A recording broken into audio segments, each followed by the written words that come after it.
What if Darth Maul fought Anakin on Mustafar? Let's explore the depths of it in the video.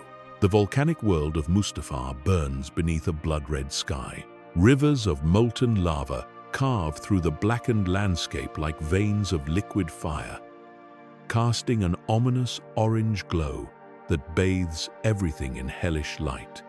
The air itself screams with heat, thick with sulfuric gases that would kill an unprotected human in minutes.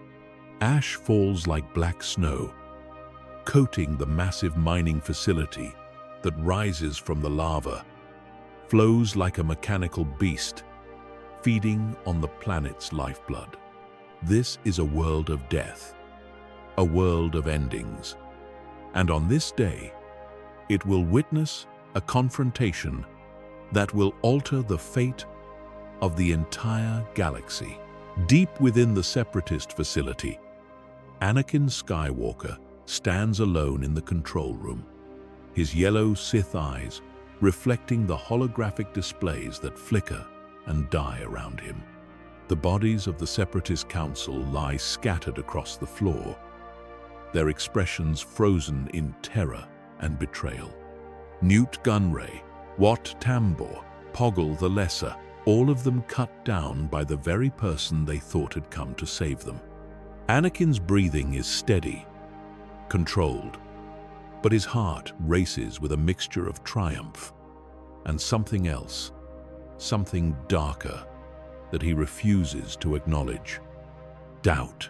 He tells himself this was necessary, that by eliminating the Separatist leadership, he's ended the war, that by securing peace through this violent act, he's saved countless lives, that everything he's done, from the massacre at the Jedi Temple to this moment, has been for Padme, for their unborn child, for a future where he'll never lose anyone he loves ever again. The power his new master promised him is real. He can feel it coursing through his veins like electricity, intoxicating and terrible. But beneath that power, beneath the certainty he tries to project, there's a whisper of the man he used to be. Anakin Skywalker, hero of the Republic, the chosen one, the Jedi who freed slaves and saved worlds. That man is screaming somewhere deep inside, horrified at what he's become. But Anakin has buried him beneath layers of rage and pain and desperate need. He cannot afford doubt. Not now. Not after everything he's sacrificed. What Anakin doesn't know is that he's being watched. In the shadows of the upper gallery, hidden behind support columns and shrouded in the Force, another figure observes. His face is a mask of crimson and black tattoos, a pattern of horns crowning his head, and his yellow eyes burn with a hatred that has festered for over a decade. Darth Maul, former apprentice of Darth Sidious, survivor of impossible odds, watches as Anakin Skywalker completes his dark work. And in this moment, Maul sees himself, not as he is now, broken and driven by revenge, but as he was, young, powerful, certain of his purpose, and utterly blind to the chains his master had wrapped around his soul. Maul's journey to this moment has been long and agonizing. After his final confrontation with Ahsoka Tano on Mandalore, after watching his carefully constructed criminal empire crumble as the Republic and Separatist forces tore his world apart, Maul fled. But he didn't flee blindly. No. Something happened in those final moments on Mandalore. As the chaos erupted around him, as Order 66 echoed through the Force like a death knell, Maul felt it. A disturbance so profound, so catastrophic, that even in his escape, he had to stop and simply feel the ripples. The Jedi were dying. All across the galaxy, In an orchestrated symphony of betrayal, the clone troopers were turning on their generals. Thousands of lights in the Force were being snuffed out like candles in a hurricane. It was beautiful in its terrible efficiency, and Maul knew immediately that this was Sidious's endgame. Everything, the Clone Wars, the Separatist movement, the manipulation of the Republic, all of it had been building to this moment. But there was something else. Another disturbance. More personal, more significant. Maul felt a Jedi falling to the dark side. Not just any Jedi, but someone with power that made the Force itself shudder. Someone Sidious had been grooming, shaping, preparing, and in that moment, Maul understood. He had been replaced. After all his survival, all his struggles to reclaim his place, Sidious had found a new apprentice, the Chosen One himself. The realization drove Maul into a frenzy. He began to search, using every resource his criminal network still possessed. He interrogated informants, bribed officials, hacked into Republic databases. Slowly, the picture emerged. Anakin Skywalker, hero of the Clone Wars, had led the attack on the Jedi Temple. Anakin Skywalker had been named Darth Vader.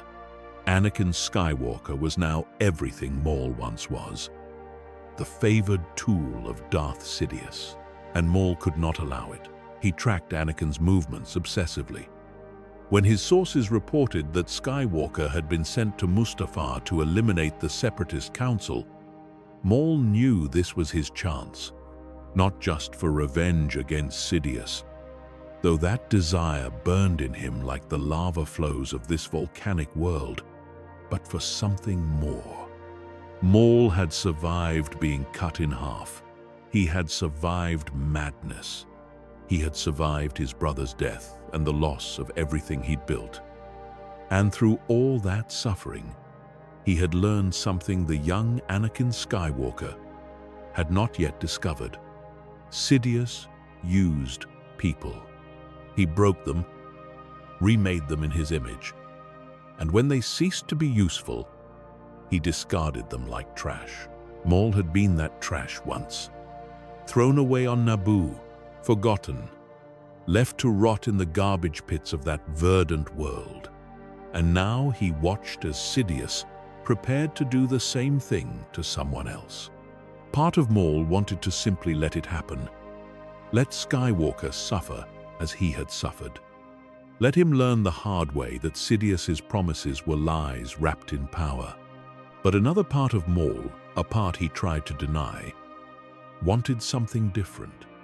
Revenge against Sidious was impossible alone. But if he could turn Skywalker, if he could make the Chosen One see the truth, then together they might actually have a chance. So Maul waited.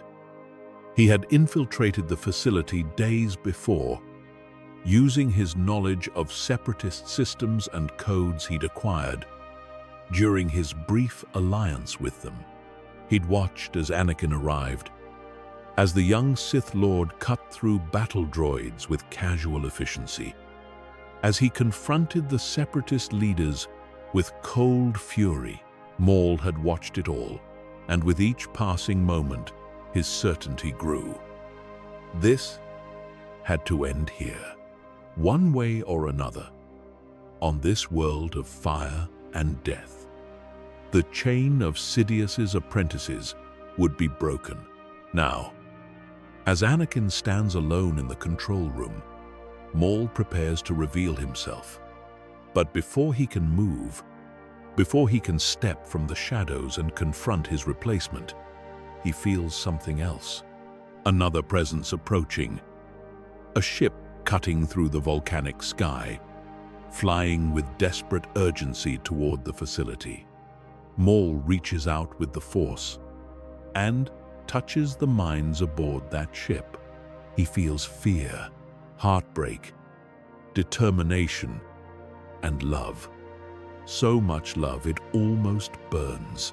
A smile crosses Maul's tattooed face. Perfect. This will make everything so much easier, or so much harder. Either way, it will be interesting. The ship descends through the ash-filled sky, its hull glowing red from atmospheric friction and the reflected light of the lava flows. Anakin senses it immediately and abandons the control room, racing through the facility's corridors toward the landing platform. His heart pounds with a mixture of anticipation and dread. It's Padme. It has to be. She came for him, just as he knew she would. She'll understand. She has to understand everything he's done, every terrible choice, every life he's taken. It was all for her, for them, for their future, together. He emerges onto the landing platform just as the ship touches down with a hiss of landing gear. The ramp lowers, and there she is.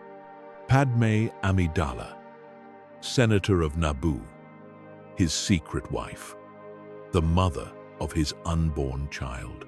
She looks beautiful even in her distress, her face streaked with tears, her pregnant belly visible beneath her traveling clothes. Anakin's breath catches in his throat.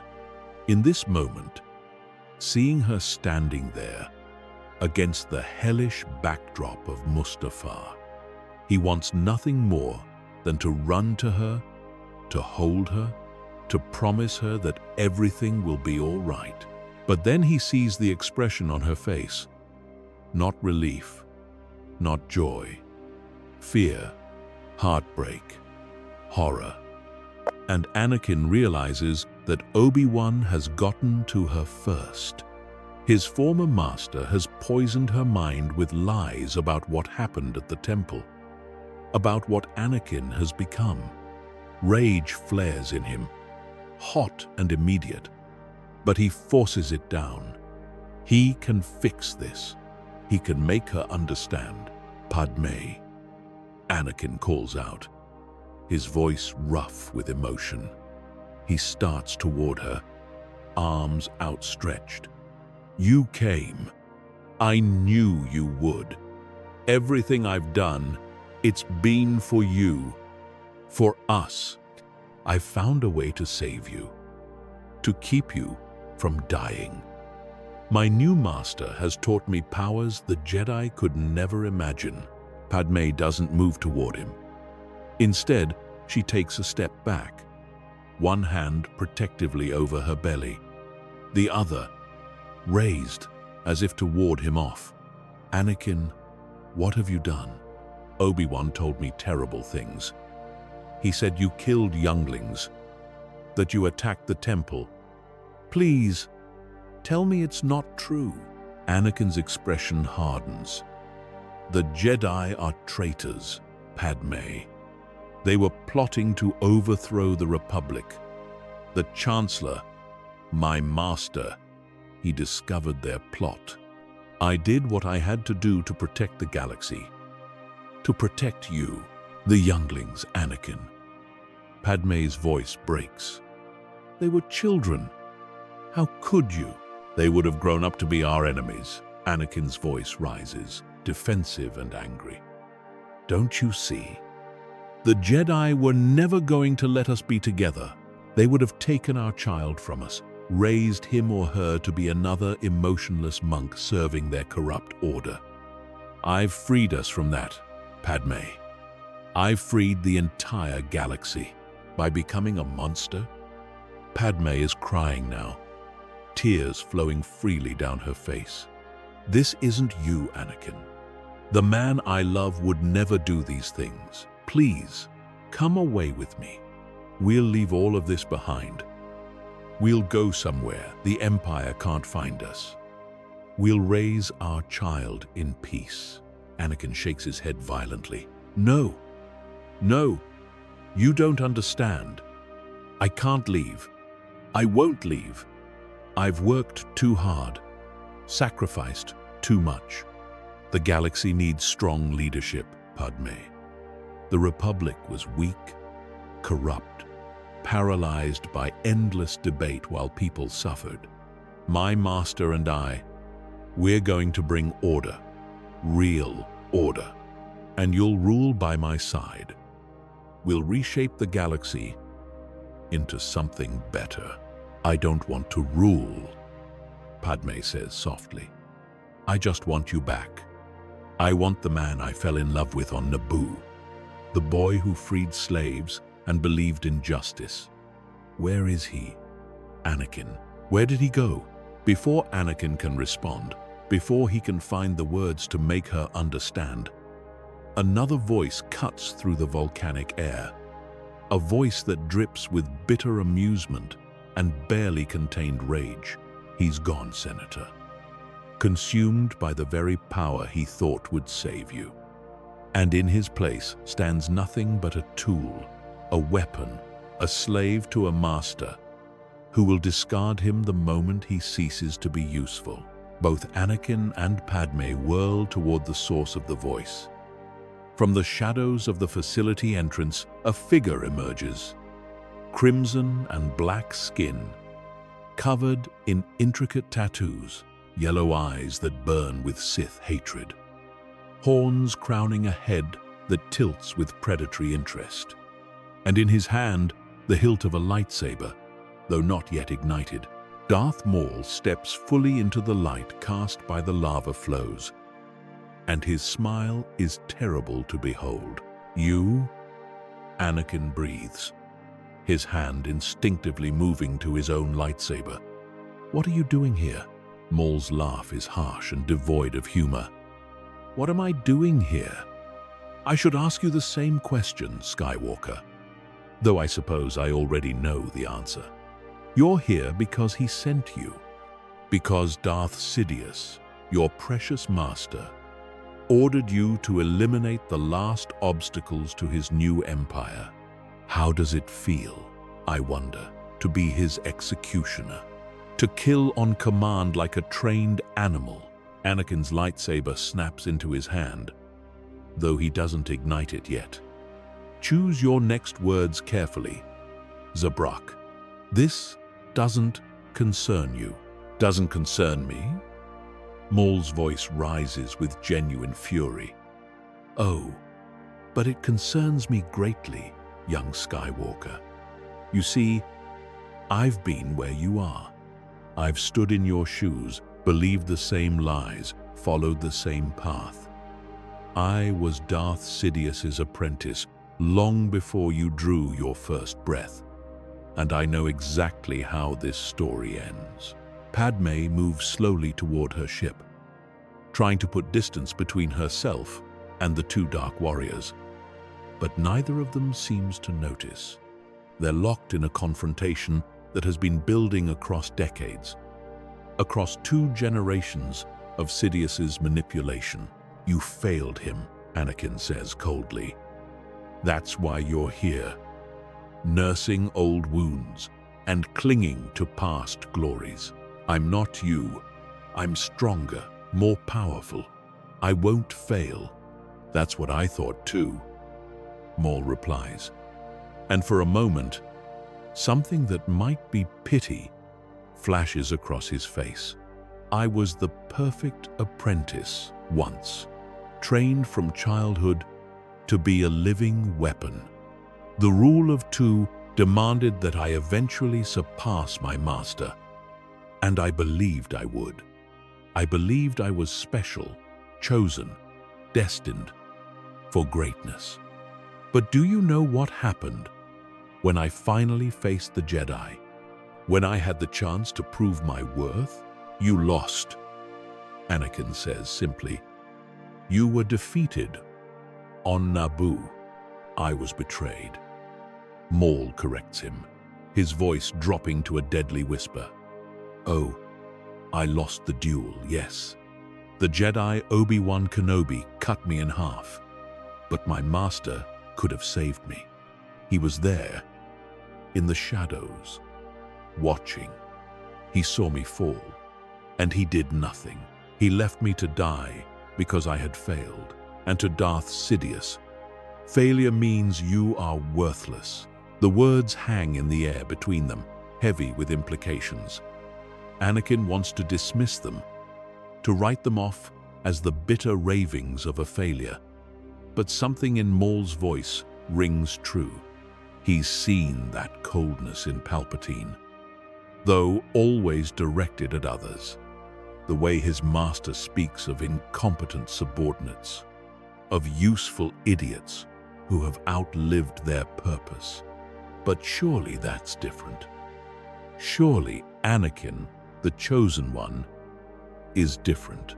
My master values me, Anakin says, but there's an edge of uncertainty in his voice now. I'm not just some apprentice. I'm the key to his plans. The chosen one, the chosen one. Maul repeats, mockingly. Yes, I'm sure that's very comforting.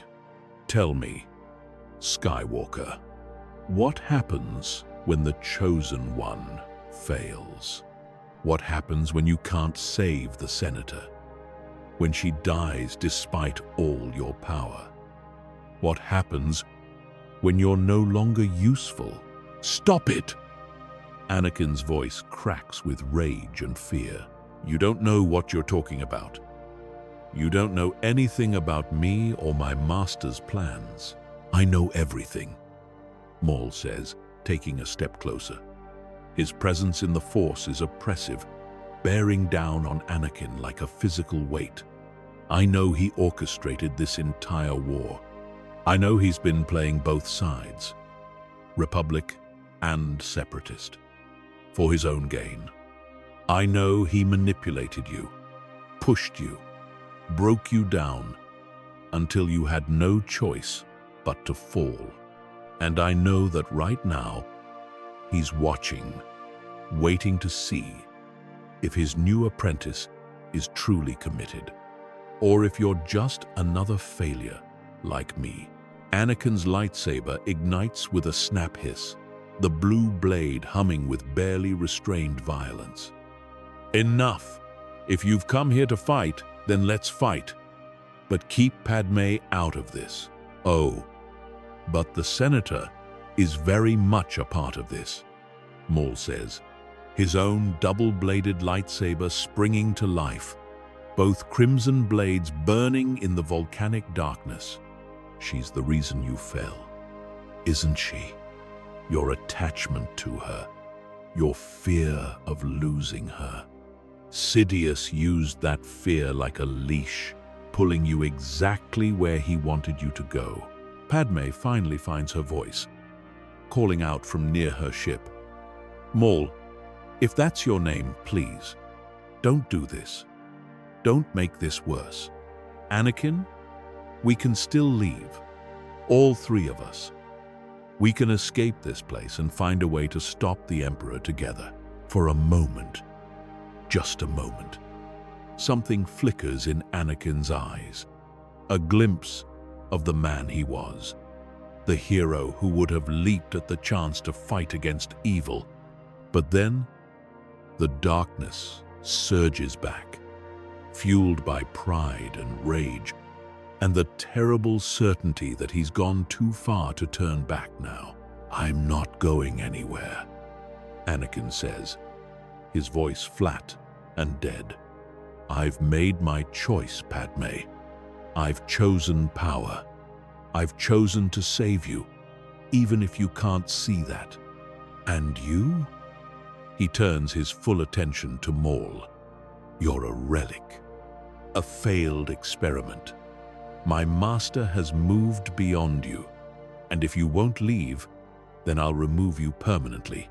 Then you leave me no choice, Maul says, and there's genuine sadness in his voice beneath the rage. I came here hoping to save you from my fate, but if you're determined to walk the same path I did, then I'll put you out of your misery before Sidious has the chance to truly break you. Consider it a mercy. The two warriors face each other across the landing platform. Behind Anakin, the facility burns. Behind Maul, the entrance to the facility yawns like a mouth to the underworld. Between them, the air shimmers with heat and dark side energy. And above them all, Padme watches in horror as the two men she hoped might save each other instead prepare to destroy one another. Maul makes the first move. He doesn't charge recklessly, doesn't rely on brute force.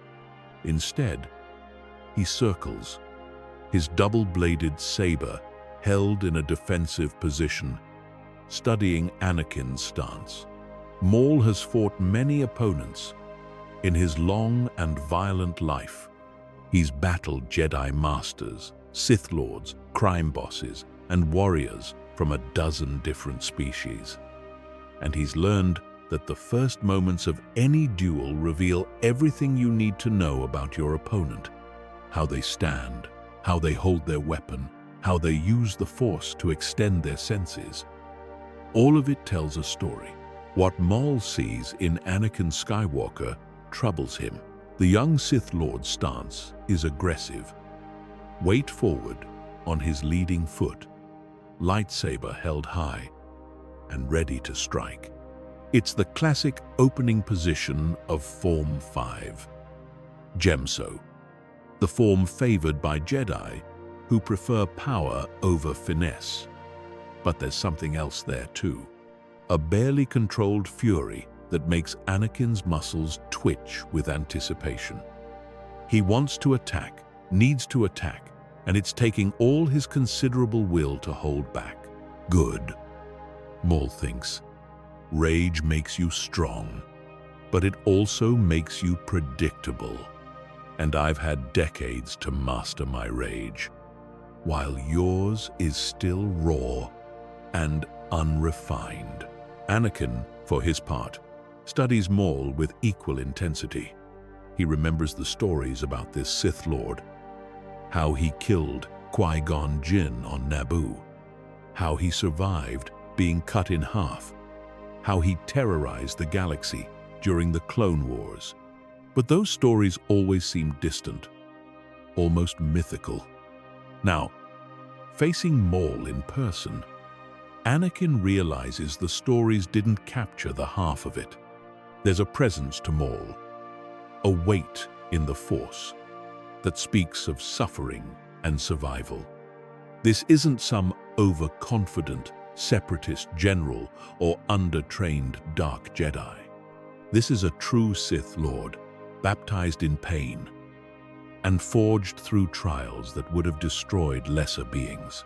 For the first time since Mace Windu's death, Anakin feels a flutter of doubt. Not about his cause, not about his choices, but about whether he can win this fight. Maul is experienced in ways Anakin isn't. He's fought with the dark side far longer, understands its nuances and pitfalls. And unlike Dooku or Windu, Maul isn't constrained by Jedi teachings or Sith philosophy. He's something else. Something that's survived by adapting, by learning, by refusing to die no matter the odds. They circle each other for what feels like an eternity, but is probably only seconds. Then, as if by unspoken agreement, they both attack. Anakin closes the distance with explosive speed, his lightsaber coming down in a powerful overhead strike, meant to split Maul from crown to groin. But Maul isn't there. The Zabrak has already sidestepped, his double-bladed saber spinning to parry the blow with one end, while the other blade flashes toward Anakin's exposed ribs. Anakin twists desperately, feeling the heat of the blade pass within inches of his flesh, and brings his own weapon around in a tight arc. The blades meet with a shower of sparks, and the two warriors lock eyes across the intersection of plasma and kyber. "You're fast," Maul acknowledges, pushing against Anakin's blade. But speed isn't everything. He breaks the lock with a sudden twist, forcing Anakin to stumble forward off balance, then spins his saber staff in a horizontal slash that would have taken Anakin's head off if the younger warrior hadn't dropped into a crouch at the last second. From his lowered position, Anakin sweeps his blade at Maul's legs. But the Zabrak leaps straight up, inverting in midair to slash downward at Anakin's exposed back. Anakin rolls aside, comes up on one knee, and throws out his free hand. A wave of telekinetic force blasts from Anakin's palm like a hammer. But Maul has already anticipated it. He lands in a crouch and throws up his own force barrier. The two powers colliding in an invisible shockwave that cracks the duracrete of the landing platform. For a moment, they're locked in a battle of wills, each trying to overpower the other through sheer force strength. Anakin grits his teeth, pouring everything he has into the attack. He can feel his power burning like a star, vast and terrible, and for a moment, he's certain he'll crush Maul's defenses. But Maul doesn't try to match Anakin's power. Instead, he deflects it with a subtle shift of his own force projection. He redirects Anakin's attack away from himself and into the facility wall behind him. The durasteel buckles and tears, and alarms begin to wail as systems are damaged. Maul uses that moment of distraction to spring forward, his saber staff becoming a crimson blur as he unleashes a flurry of strikes from multiple angles. Anakin defends desperately, his blue blade moving so fast it creates a wall of light around him. But defending isn't enough. He can feel Maul pressing him back, step by step, toward the edge of the platform. The heat from the lava flows below is intense, and sweat pours down Anakin's face, stinging his yellow eyes. He needs to change tactics, needs to find an opening, or he'll be forced off the platform entirely. In a move born of desperation and instinct, Anakin deactivates his lightsaber mid-parry. Maul's blade passes through empty air where Anakin's weapon should have been, throwing the Zabrak slightly off balance. In that split-second opening, Anakin reignites his saber and thrusts straight forward, the blue blade aimed at Maul's heart. It's a risky technique, one that leaves Anakin exposed if it fails, but it's also unexpected. Most duelists never deactivate their weapons mid-fight because of the danger it poses, but Maul isn't most duelists. Even off balance, even surprised, he manages to twist aside. Anakin's blade scores a glancing hit along Maul's shoulder, burning through cloth and leaving a cauterized gash in his flesh. But it's not a killing blow. Maul hisses in pain and anger, then brings one end of his saber staff up in a vicious uppercut that catches Anakin under the chin. The blow doesn't connect with the blade, thank the Force, but the hilt catches Anakin square in the jaw, with enough force to lift him off his feet. Anakin crashes to the platform, hard enough to drive the air from his lungs. Stars explode across his vision, and he tastes blood where he's bitten his tongue. Through blurred sight, he sees Maul advancing, saber held high for a killing strike. No time to think, only to act. Anakin reaches out with the Force and grabs the first thing he can sense. One of the supply crates stacked near Padme's ship tears free from its restraints and hurls itself at Maul like a missile. Maul sees it coming and splits his saber staff into two separate weapons, slashing the crate in midair. It explodes in a shower of spare parts and mechanical components, creating a brief screen between the two warriors. Anakin uses those precious seconds to roll to his feet. shaking his head to clear it.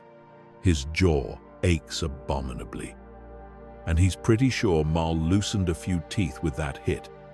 But he's alive. That's what matters. Through the falling debris, he sees Maul standing with a weapon in each hand. His fighting stance now completely different. With dual sabers instead of a staff, he's more mobile, more unpredictable, and the expression on his face has changed. The mockery is gone, replaced by grim determination. He's realized that Anakin isn't going to be an easy kill, that this fight could go either way. And that realization has made him serious. Not bad, Skywalker, Maul admits, circling again. You've got skill. Raw, unrefined skill, but skill nonetheless. Dooku trained you well in the Jedi arts. But let me show you what a true Sith education looks like. Maul attacks again, but this time, his style is completely different. Instead of the aggressive, acrobatic technique he used before, he fights with calculated precision. Each strike is purposeful, designed not just to land a hit, but to force Anakin into disadvantageous positions. High-slash forces Anakin to raise his blade, exposing his legs. Low thrust makes Anakin retreat, giving up ground. Feint to the right, real attack from the left. It's like fighting a predator that studied its prey, learning every weakness, every habit, every tell. Anakin finds himself on the defensive, and he hates it. Form 5 is built around aggressive counterattacking, turning defense into offense. But Maul isn't giving him any openings to counter. Every time Anakin tries to riposte, Maul's second blade is already there to parry. Every time Anakin tries to use his superior strength to beat down Maul's guard, the Zabrak simply disengages and attacks from a different angle. It's maddening, and Anakin can feel his frustration building with every failed exchange. What's wrong, Skywalker? Maul taunts between strikes. Not used to fighting someone who can match you? The Jedi were no challenge, were they? Slow, predictable, constrained by their precious forms and techniques. But I learned from the Sith, we have no such limitations. We adapt, we survive, we do whatever it takes to win. As if to emphasize his point, Maul suddenly drops both sabers and lashes out with the Force. Not a push or a pull, but something more insidious. Anakin feels invisible fingers wrapping around his throat, cutting off his air. Force choke. He's experienced it before, practiced it even, but never from this side. Never as the victim. Panic surges through him as his windpipe constricts, and he claws at his own throat instinctively, uselessly. Do you feel it? Maul's voice seems to come from very far away, as darkness creeps into the edges of Anakin's vision. This is what it means to be helpless. To have all your power, all your skill, and have it mean nothing because someone stronger has you in their grip. This is what Sidious does to everyone around him. He squeezes until you can't breathe, can't think, can't be anything but what he wants you to be. The words penetrate through Anakin's panic, mixing with the lack of oxygen to create a hallucinogenic clarity. In his mind's eye, he sees himself kneeling before Palpatine, swearing loyalty, accepting the name Darth Vader. He sees himself leading the march on the Jedi Temple, igniting his saber as younglings scream. He sees Padmé's face, twisted in horror and disappointment, and he realizes with a sudden terrible certainty that Maul might be right, that he might have traded one prison for another, that in trying to save Padme, he might have damned them both. But he can't afford to think about that now. Right now, he needs to breathe. Right now, he needs to break free. Anakin stops fighting the choke and instead channels his rage into the Force itself. Power explodes from him in all directions. An uncontrolled burst of dark side energy that shatters Maul's concentration and sends the Zabrak stumbling backward. Anakin drops to his knees, gasping and coughing, but he doesn't stay down. Even as his vision clears, even as his lungs burn with each breath, he's moving. His lightsaber flies back to his hand, and he launches himself at Maul with renewed fury. This time, he doesn't hold back. This time, he lets the dark side flow through him completely, without reservation or control. His strikes come faster, harder, each one backed by the full weight of his considerable strength and enhanced by Force-augmented speed. Blue light creates streaks in the air as his blade moves almost too fast to follow. And now, it's Maul's turn to defend. His dual sabers working overtime to keep Anakin's assault at bay. Good! Maul shouts over the clash of blades. Yes, this is the power I sensed. This is what makes you dangerous. But power without control is just chaos, Skywalker. And chaos will destroy you. Despite his words, Maul is being pushed back. Anakin's attacks are relentless, each one flowing into the next with brutal efficiency. High slash, low sweep, thrust to center mass, spinning strike, aimed at the neck. There's no pattern, no predictable form. Just raw aggression backed by decades of Jedi training twisted into something dark and terrible. This is what Anakin Skywalker has become. A storm of violence that crashes against everything in its path, breaking anything too weak to stand against it. Maul realizes he can't win a battle of pure strength. Anakin is too powerful, too fast, too driven by rage to be worn down through conventional means. He needs to change the terrain, needs to find an advantage. So even as he defends against Anakin's assault, Maul is retreating with purpose.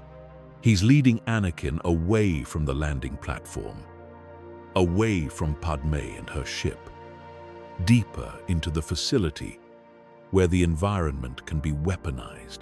They fight their way through the entrance corridor, their blades illuminating ancient durasteel walls scarred by years of heat and corrosion. Sparks fly where their weapons clash, and several times they come close enough that their shoulders brush, their faces mere inches apart, hatred burning in both sets of yellow eyes. Through a blast door that Maul slices open, into a wider chamber where conveyor systems once carried ore to be processed. The machinery is silent now, the Separatists having evacuated their operations, but the chains and platforms still swing slightly from residual momentum. Anakin leaps onto one of the suspended platforms, pursuing Maul, who dances along a narrow conveyor track with inhuman balance. Their duel continues in 3 dimensions now, with both warriors using the Force to enhance their jumps and spins as they fight across gaps that would kill anyone who fell. Below them, emergency lighting casts everything in shades of red and shadow, and the constant groaning of stressed metal provides an ominous soundtrack to their battle. "You can't run forever," Anakin shouts, leaping from his platform to intercept Maul on a swinging chain. Their blades meet in mid-air, and for a moment they're both suspended, held aloft only by the Force and momentum, weapons locked, and faces contorted with effort. Then gravity reasserts itself, and they both drop, landing on opposite sides of a processing vat that still bubbles with some kind of chemical slurry. "I'm not running," Maul replies, breathing hard now. His shoulder wound is still bleeding, leaving dark stains on his already crimson skin. "I'm teaching you. Every Sith must learn to use their environment. Every battle is as much about the terrain as the technique. Did Sidious teach you that?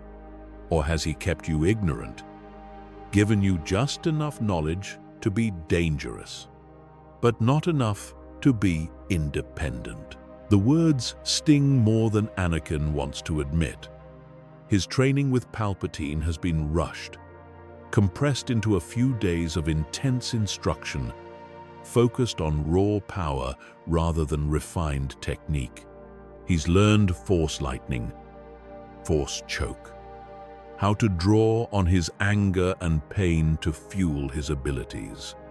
But the subtleties, the deeper aspects of Sith combat philosophy, those remain mysteries to him. "My master has taught me everything I need to know," Anakin says. But even he can hear the uncertainty in his own voice. Has he? Maul's laugh is bitter. "Then where is he, Skywalker? Where is your precious master now? You're here, alone, fighting for your life against me. If you were truly his valued apprentice, he would be here, protecting his investment. Unless," he pauses meaningfully, "you're not as valuable as you think. He's testing me." Anakin realizes aloud. This is a trial. He wants to see if I'm worthy. "Or he's already decided you're expendable," Maul counters. "Tell me, did he give you any indication of what comes after this? After you've killed the Separatists, betrayed the Jedi, destroyed everyone who could oppose him, what role do you play in his empire?" The question catches Anakin off guard. He realizes with a start that he doesn't know. Palpatine spoke of power, of saving Padme, of bringing order to the galaxy, but the specifics were always vague. What exactly is Anakin's place in this new order? Will he rule alongside his master? Will he be given worlds to govern, armies to command? Or will he simply be the Emperor's enforcer, his attack dog, sent to eliminate anyone who poses a threat? Sensing Anakin's hesitation, Maul presses his advantage. Not in combat, but psychologically. "You don't know, do you? He never told you, because there is no grand plan for you, Skywalker. There's only servitude.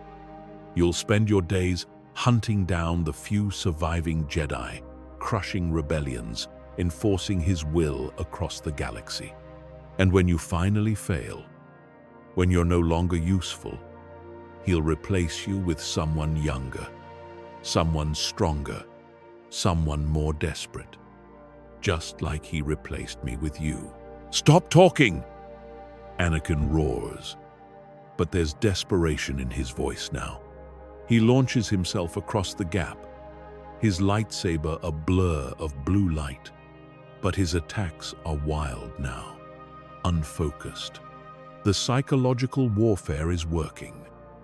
Maul has planted seeds of doubt that are growing rapidly. Feeding on fears Anakin has been suppressing since the moment he pledged himself to the dark side. Maul defends more easily now, reading Anakin's increasingly erratic attacks and countering with precise strikes that find gaps in the younger warrior's defense. A cut across the shoulder, shallow but painful. A burn along the ribs that makes breathing agonizing. A slice that opens Anakin's cheek, letting blood flow freely down his face.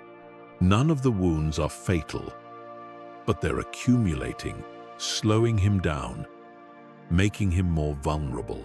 From her ship on the landing platform, Padme watches the fight through the viewport, her hands pressed against the transparent steel, as if she could reach through and stop it all. She wants to run, to take this ship and flee Mustafar before whatever horror is unfolding here consumes her as well. But she can't.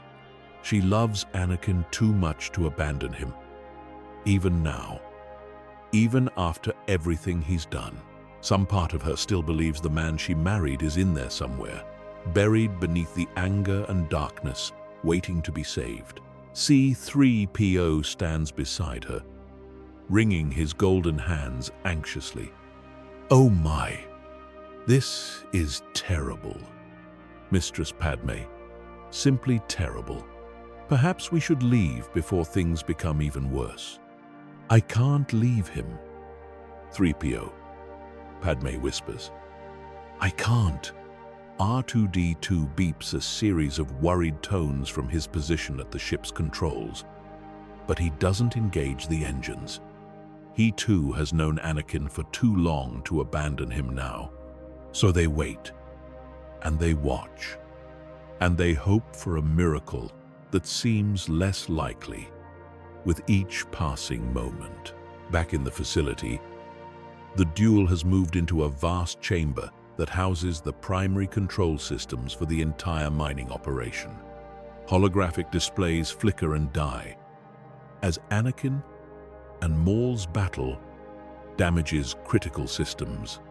Warning klaxons blare constantly now, and automated safety protocols are trying desperately to shut down operations before a catastrophic failure occurs. But the two warriors ignore it all, focused entirely on each other. Maul has reconnected his two lightsabers back into his signature double-bladed weapon, spinning it in a defensive pattern as he circles Anakin. The younger Sith Lord is breathing hard, his injuries slowing him down, but his eyes still burn with determination. He's not beaten yet, not even close. If anything, the pain is fueling his rage, giving him even more power to draw on. You're strong, Anakin Skywalker, Maul admits, his own breathing labored. Stronger than I expected. Maybe strong enough to actually challenge Sidious one day, but not like this. Not as his slave. If you truly want to save Padme, if you truly want to reshape the galaxy, then you need to break free of his control first. Help me kill him. Together, we can end his reign before it truly begins. For a moment, Anakin actually considers it. The logic is sound. Palpatine is powerful. Perhaps too powerful for Anakin to face alone. But with Maul's help, with the combined strength of two Sith Lords, they might actually have a chance. And once Sidious is dead, Anakin could take his place. He could become the Emperor himself, rule with Padme by his side, reshape the galaxy according to his vision rather than his master's. But then he remembers. Palpatine promised him the power to save Padme, the secret of keeping people from dying. If Anakin kills his master now, before learning that secret, then everything he's sacrificed will have been for nothing. Padme will still die in childbirth, and he'll have destroyed his soul for no reason at all. No, Anakin says firmly, raising his lightsaber again. I need him. I need his knowledge.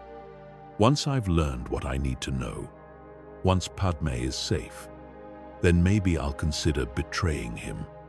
But not before. Maul's expression hardens. Then you're a fool.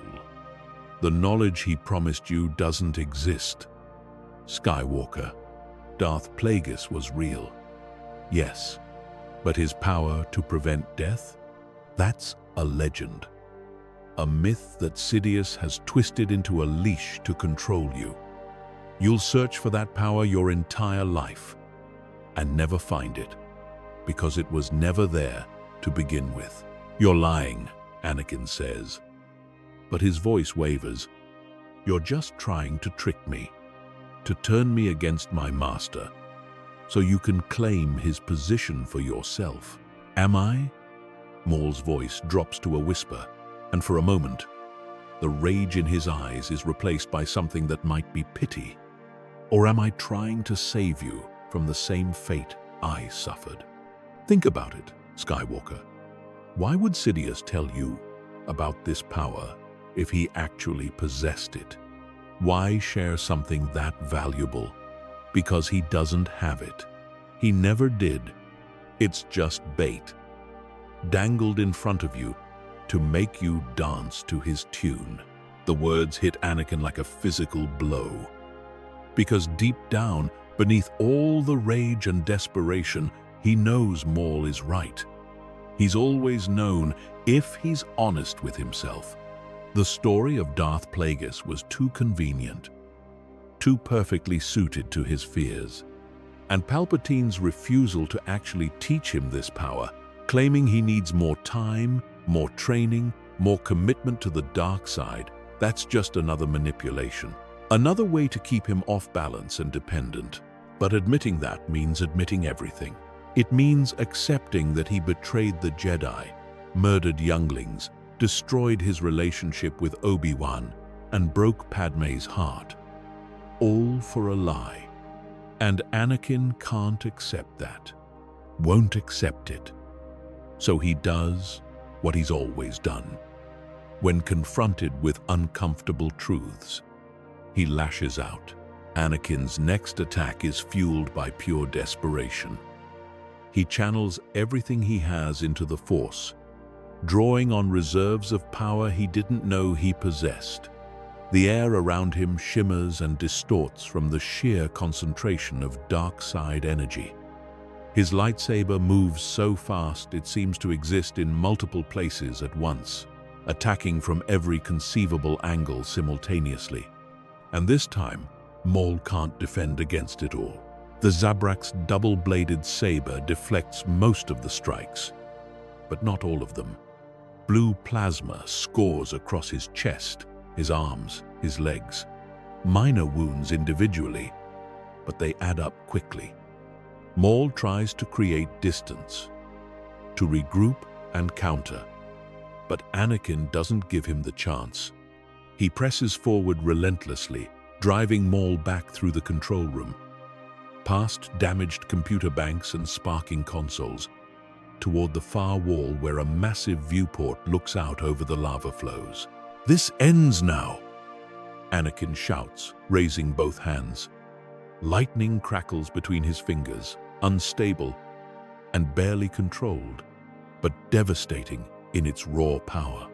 He unleashes it in a torrent of blue-white energy that slams into Maul like a tsunami. Maul screams as the electricity courses through his body. He tries to defend, tries to absorb or deflect the attack. But Anakin's power is too great. The lightning lifts Maul off his feet and hurls him backward through the viewport. The reinforced transparisteel shatters like ice, and Maul tumbles through the air, falling toward the lava flows far below. But Darth Maul didn't survive being cut in half by giving up easily. Even as he falls, even as his body convulses from electrical damage, he reaches out with the Force, not to catch himself, but to grab onto something, anything that can arrest his fall. His telekinetic grip catches one of the massive support beams that extends from the facility, suspending him over the molten death below, hand over hand. Using the Force to augment his weakened muscles, Maul pulls himself onto the beam and begins climbing back toward the facility. Anakin watches from the shattered viewport, breathing hard, his body trembling from the effort of that lightning attack. He's never channeled that much power before, and it's left him drained, shaking, barely able to stand. But he can't rest, can't stop. Not while Maul still lives. He steps through the broken viewport, onto the exterior of the facility and begins making his way down toward where Maul clings to the support beam. The heat out here is incredible. Without the facility's climate control, the full force of Mustafar's volcanic environment bears down on him. Sweat evaporates almost instantly from his skin. His lungs burn with every breath, and the reflected light from the lava is so bright it makes his eyes water. Maul sees him coming and prepares for the final confrontation. His lightsaber is lost, fallen into the lava during his tumble. So, he'll have to rely on the Force alone. Part of him wants to call out again, to try one more time to make Skywalker see reason, but he knows it's pointless. The young Sith Lord is too far gone, too committed to his path. There's no reasoning with him now. Only victory or death remains. As Anakin reaches the support beam and begins walking along its narrow surface toward Maul, the Zabrak closes his eyes and centers himself. He thinks of his brother Savage, killed by Sidious. He thinks of his mother, whom he barely remembers. He thinks of his time ruling Mandalore, the closest he's ever come to actual happiness. And he thinks of his decades of suffering, all because one Sith Lord saw him as nothing more than a tool. If he's going to die here, then he'll make it mean something. He'll take Darth Vader with him. Maul opens his eyes, and they burn brighter than ever. He reaches into the Force, drawing on every ounce of his hatred, his pain, his rage, and his desire for revenge. The dark side responds, flooding through him with intoxicating power. Around him, the very air begins to shimmer and warp. Below, the lava bubbles more violently, responding to the concentration of dark side energy. "Come then, Skywalker," Maul says, his voice carrying easily over the roar of the volcanic planet. "Let's finish this." Anakin doesn't respond with words. He simply ignites his lightsaber and charges forward along the beam. The distance between them disappears in seconds, and then they're in close combat again. But this time, without weapons. Anakin swings his blade, but Maul dodges inside the arc and slams his palm into Anakin's wrist. The impact, backed by Force-enhanced strength, causes Anakin's hand to spasm, and his lightsaber goes tumbling into the lava below. Now they're both unarmed, and the fight becomes brutally physical. Punches and kicks, elbows and headbutts, each strike backed by superhuman strength and speed. They grapple and tear at each other like wild animals, neither giving ground, neither showing mercy. Blood flows from split lips and broken noses. Bones crack under the force of devastating blows.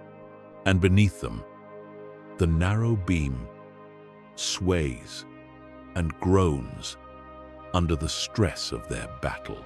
Maul gets his hands around Anakin's throat again, trying to choke the life from him. But Anakin retaliates by driving his thumbs into Maul's eyes. The Zabrak screams and loosens his grip, and Anakin takes the opportunity to grab Maul by his horns and drive his knee into the Sith Lord's face with skull-shattering force. Maul's head snaps back, and he staggers, nearly falling from the beam. But even dazed, even half-blind, Maul fights on. He lashes out with the Force. Not a directed attack, but a wild explosion of telekinetic energy that throws both of them off the beam. They fall together, tumbling through the superheated air, and impact against one of the massive collection arms that extends over the lava flows. The collision knocks what little air remains from their lungs and leaves them both lying stunned on the durasteel surface. Anakin recovers first. His younger body and chosen one physiology let him shake off damage that would cripple a lesser being. He pushes himself to his feet and looks around for any kind of weapon. His lightsaber is gone, lost to the lava. But there, one of the workers must have left it behind when they evacuated. A heavy industrial cutting tool designed for slicing through rock and metal. It's not elegant, but it'll kill just fine.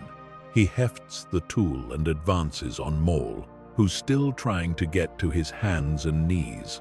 The Zabrak looks up, blood streaming from his mouth and nose, his eyes swollen nearly shut. And for the first time in their entire fight, Anakin sees fear in those yellow orbs. Not fear of death, but fear that his final gambit has failed, that he'll die here without achieving anything, just another victim of Darth Sidious's machinations. Do it. Maul coughs, blood spattering on the durasteel. Prove me right. Prove that you're nothing but Sidious's attack dog. Kill me and seal your fate as his slave forever. Anakin raises the cutting tool high, ready to bring it down and end this. But then he hears a voice behind him, a voice that cuts through the rage and hatred, that reaches the part of him that's still human. Anakin, no, please, he turns. Padme has left her ship. She's made her way through the facility, following the trail of destruction, and now stands at the entrance to the collection arm, her face streaked with tears and soot. Behind her, C-3PO hovers anxiously, clearly wishing he was anywhere else, while R2-D2's dome swivels back and forth between Anakin and the surrounding dangers. Padme. Anakin's voice is hoarse, barely recognizable. What are you doing here? It's not safe. I'm not leaving without you, she says, walking carefully along the narrow collection arm toward him. Her pregnant belly makes the journey treacherous, and Anakin's heart leaps into his throat, watching her navigate the dangerous terrain. Please, Anakin, don't do this. Don't kill him. You don't have to keep going down this path. He tried to kill me. Anakin protests weakly. He came here to destroy everything I'm trying to build, because what you're trying to build is wrong. Padme's voice breaks with emotion. Can't you see that? The man I love, the man I married, would never murder children, would never betray his friends, would never become a tyrant's enforcer.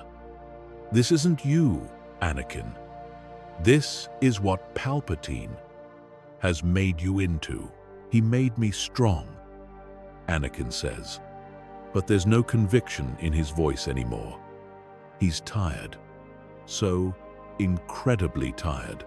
And looking at Padme, seeing the love and heartbreak warring in her eyes, he feels something crack inside him. Some wall he's built to keep the guilt and shame at bay. He gave me the power to save you. I don't need you to save me, Padme says, reaching him now and placing her hand gently on his arm, the arm that's still holding the cutting tool above Maul's prone form. I need you to be the man I fell in love with, the man who freed slaves on Tatooine, the man who believed in justice and kindness. That man wouldn't murder a beaten enemy.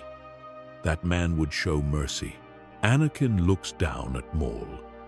The Zabrak has pushed himself up slightly, watching this exchange with an unreadable expression. Their eyes meet, and in that moment, Anakin sees himself, not as he is now, but as he might become in 10, 20, 30 years. bitter, broken, clinging to revenge because it's the only thing that gives his suffering meaning. Is that his future? Is that what the dark side has in store for him? Slowly, so slowly, Anakin lowers the cutting tool. It clatters to the dura-steel surface, the sound, loud in the relative quiet, that's fallen over them. He looks at his hands, stained with so much blood, literal and metaphorical, and feels something that might be the beginning of regret. "I've gone too far," he whispers. "Padme, I've done terrible things, things I can never take back. How can you even look at me?" "Because I love you," Padme says simply, wrapping her arms around him as much as her pregnant belly allows. "And because I believe people can change. It's not too late, Anakin. It's never too late to choose a different path." Behind them, Maul lets out a bitter laugh. How touching. The power of love conquers all. "But you're wrong, Senator. It is too late for him. The Jedi are dead. The Republic is fallen. Sidious has won, and Skywalker's hands are covered in the blood that paved his victory. Even if he turns back now, even if he rejects the dark side, the damage is done." "Maybe," Anakin says, helping Maul to his feet despite everything, "but I have to try. And it starts with letting you go. You're right about Palpatine, about all of it. I've been a fool, manipulated and used. But that ends now." Maul studies Anakin's face, searching for deception, for any sign this is a trick. But all he sees is exhaustion and pain, and the faintest glimmer of the Jedi Knight Anakin Skywalker used to be. It's not much, but it's something. And for someone who's spent decades in darkness, even a spark of light is worth acknowledging. "Then run," Maul says urgently. "Both of you. Sidious will be here soon. I can feel his presence approaching. If he finds you like this, conflicted and weak, he'll kill you both without hesitation. Take your ship and go. Find somewhere to hide. Because the galaxy is about to become very dangerous for anyone who opposes him." "What about you?" Padme asks, surprising herself with her concern for this Sith Lord who just tried to kill her husband. "I'll survive." Maul's smile is grim. "It's what I do. And perhaps, if I'm lucky, I'll get another chance at revenge against our mutual enemy. But that's a problem for another day. Right now, you need to go." As if to emphasize his words, they all feel it simultaneously. A presence approaching through the Force, dark and terrible and utterly overwhelming. Emperor Palpatine has arrived.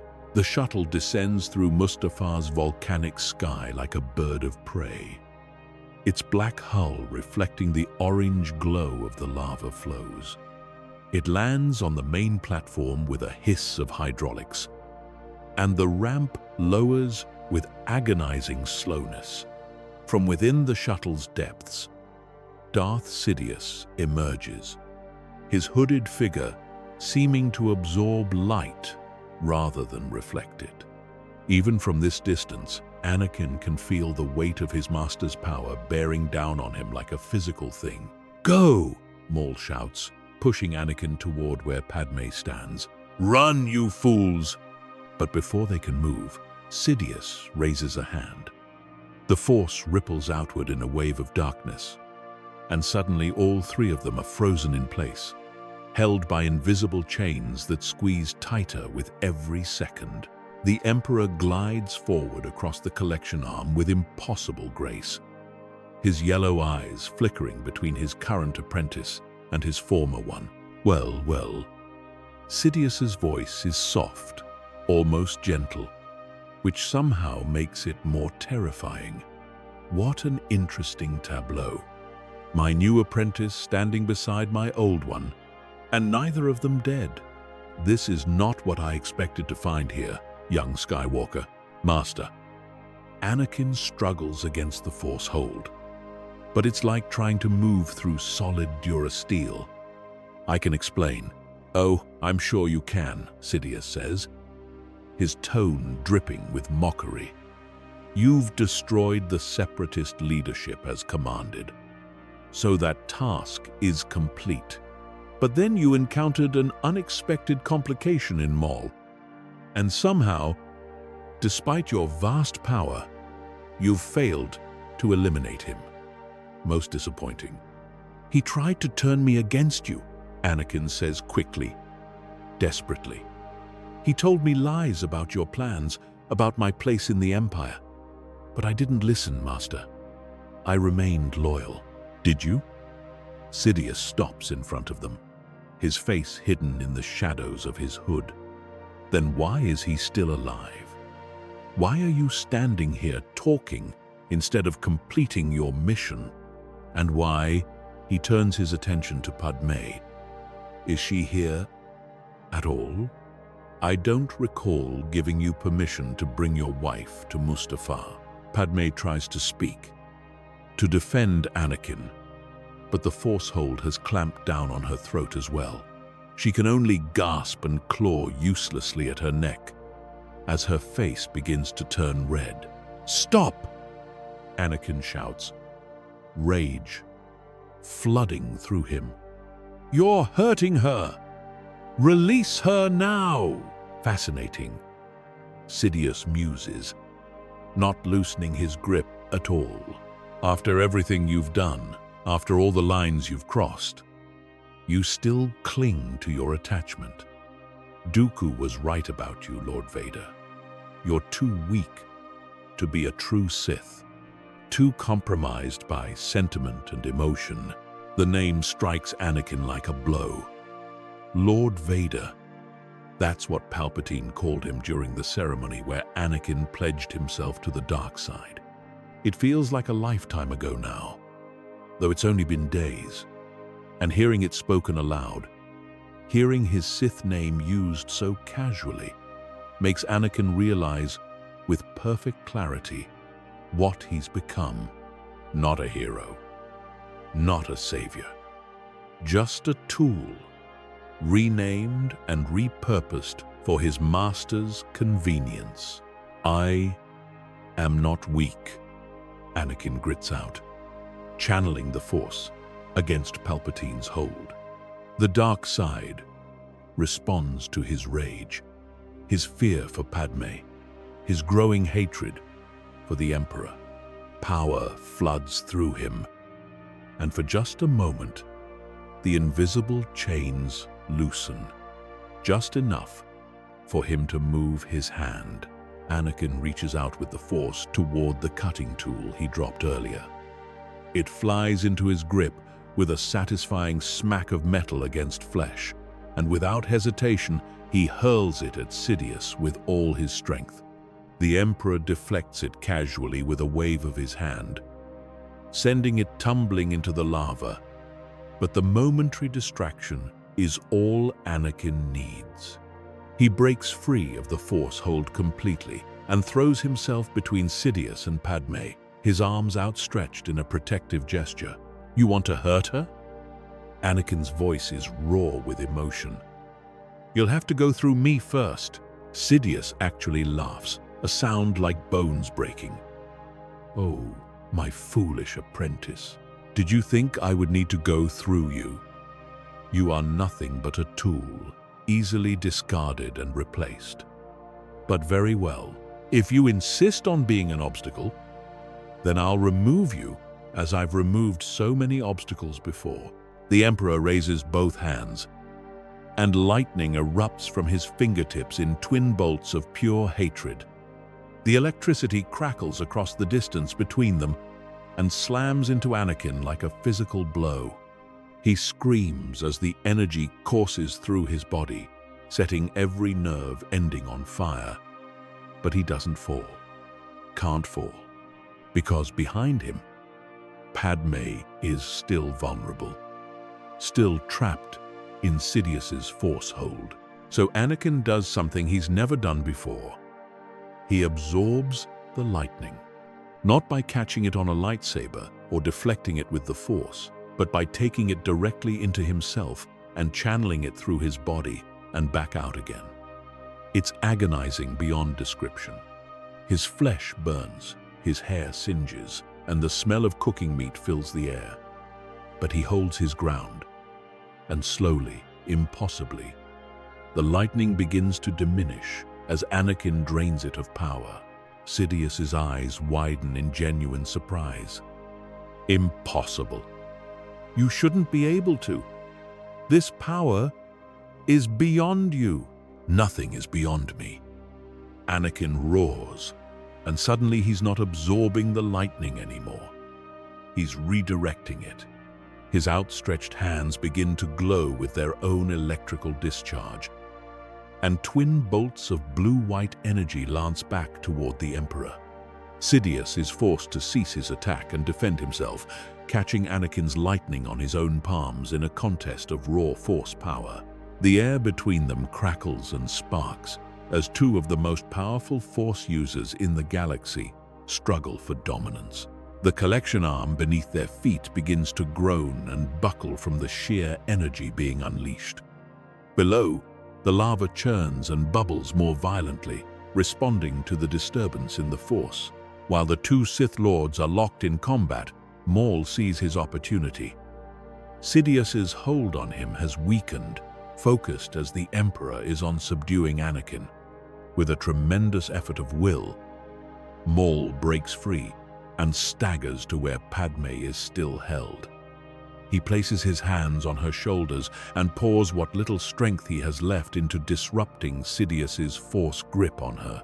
"Go," he gasps. "I can't hold this long. Take your ship and run." Padme, freed at last, doesn't waste time arguing. She turns and runs back toward the facility entrance, where C-3PO and R2-D2 wait anxiously. But before she enters the building, she looks back one last time at Anakin, her heart breaking as she watches him battle against the monster who corrupted him. "I love you," she whispers, though she knows he can't hear her over the roar of force lightning and volcanic fury. Then she's gone, fleeing with her droids toward whatever future awaits her. Maul, meanwhile, is not done. Weakened as he is, injured and exhausted, he still has one last card to play. He reaches out with the Force, not toward Sidious or Anakin, but toward the collection arm itself. Specifically, toward the structural supports that keep it suspended over the lava, and he begins to tear them apart. Metal screams as durasteel beams twist and break.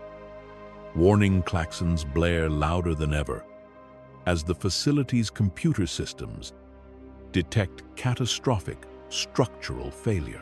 The collection arm shudders violently, tilting at a dangerous angle, and both Anakin and Sidious are forced to break off their lightning duel to avoid falling. "You," Sidious turns his fury on Maul, "you dare interfere in our affairs? I cast you aside decades ago. You should have stayed in whatever hole you crawled into." "I have a better idea," Maul says, his smile terrible to behold. "I'll send you to hell, and Skywalker can decide whether to follow or find his own path." With a final devastating surge of force power, Maul shatters the collection arm's primary support. The entire structure breaks free from the facility and begins to fall toward the lava flows below. Sidious screams in rage and uses the Force to launch himself toward safety, soaring through the air toward the main platform where his shuttle waits. But Anakin is slower to react. Still weakened from his earlier battle and the lightning duel, and he tumbles downward with the falling debris. Maul, also falling, reaches out with the Force and grabs Anakin. Not to save him, but to make sure they fall together. If this is the end, if they're both about to die in this inferno, then at least they'll die free of Sidious's control. But Anakin isn't ready to die. He channels the Force around both of them, creating a bubble of telekinetic energy that slows their fall. It's not enough to stop them entirely, but it's enough that when they hit one of the lower platforms, they don't immediately die from the impact. They crash down hard, bones breaking, lungs emptying, consciousness flickering, but they survive. Anakin drags himself to the edge of the platform and looks down. Below, the lava churns and roils, so close he can feel his skin blistering from the heat. Above, he can see Sidious standing on the main platform, watching, waiting to see if his apprentice will survive. And in that moment, Anakin makes his choice. He reaches deep into the Force, deeper than he's ever gone before, and finds reserves of strength he didn't know existed. The power of the dark side is there. Yes, vast and terrible. But there's something else too. A faint glimmer of the light side, buried beneath years of anger and pain, but not completely extinguished. Anakin grabs onto both, light and dark together, and channels them through his body. With a scream of effort, Anakin launches himself upward in a jump that defies physics and logic. He soars through the air like a missile, propelled by both sides of the Force, working in harmony, and lands on the edge of the main platform where Padmé's ship is lifting off. He catches the landing strut with one hand, his mechanical fingers gripping tight as the ship accelerates away from Mustafar. Below, Sidious raises his hands to strike Anakin down with lightning, but he's too late. The ship is already ascending beyond his range, carrying Anakin Skywalker away from the volcanic world and toward an uncertain future. On the platform below, Maul watches Anakin escape and smiles through his pain. He's done it. He's actually done it.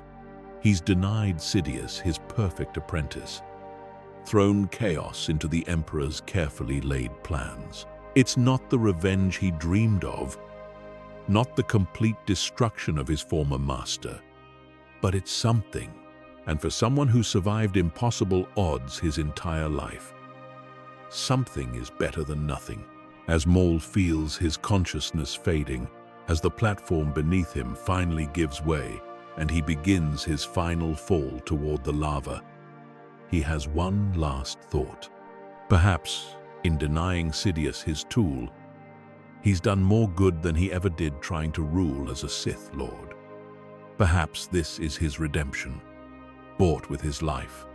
The irony isn't lost on him, and he laughs, even as the heat overcomes him and everything fades to black.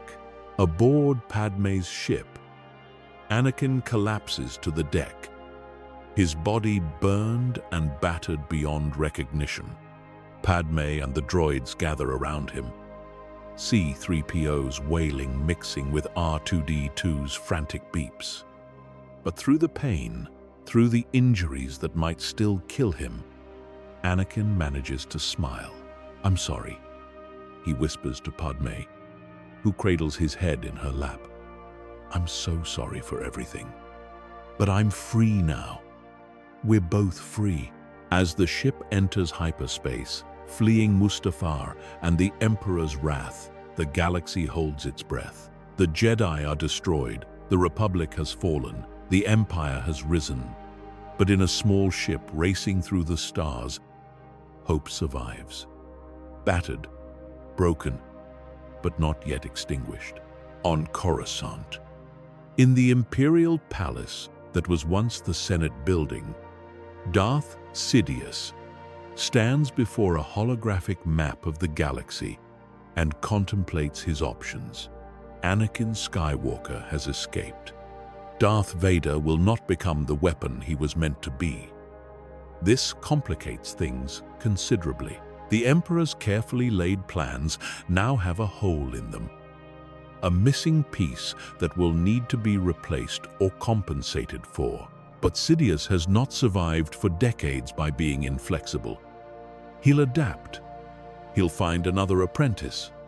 Or perhaps he'll operate without one for a time. There are always contingencies, always backup plans. The Empire will rise regardless, perhaps even stronger, without the vulnerability that Vader's lingering light side attachments would have represented. Still, it's annoying. Sidious hates inefficiency, hates when his designs don't proceed exactly as planned. And Darth Maul, that persistent thorn in his side, even in death, the Zabrak managed to disrupt his work. Perhaps it was a mistake to leave him alive on Naboo all those years ago. But hindsight is useless. What matters now is moving forward. The Emperor activates his comlink and issues orders. All available forces are to search for Anakin Skywalker and Padme Amidala. They are to be captured alive if possible, killed if necessary. The new Empire cannot allow such high-profile defectors to survive and potentially inspire rebellion. And if Skywalker has truly rejected the dark side, if he's attempting to return to the light, then he represents a danger that must be eliminated before it can grow. But the galaxy is vast, and two people with a fast ship and the will to hide can disappear for a very long time. Sidious knows this. He also knows that eventually they'll surface.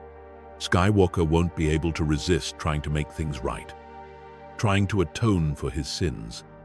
And when he does, when he reveals himself, that's when the Empire will strike.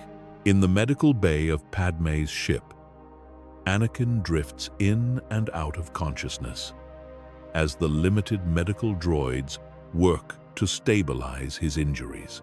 His body is a mass of burns and broken bones, his flesh charred in places where Sidious's lightning struck deepest.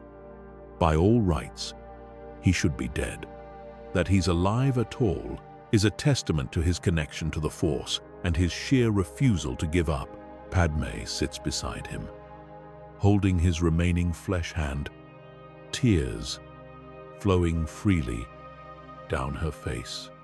She speaks to him even though she's not sure he can hear, telling him about their unborn child, about the future they might still have if they can just survive long enough to find it.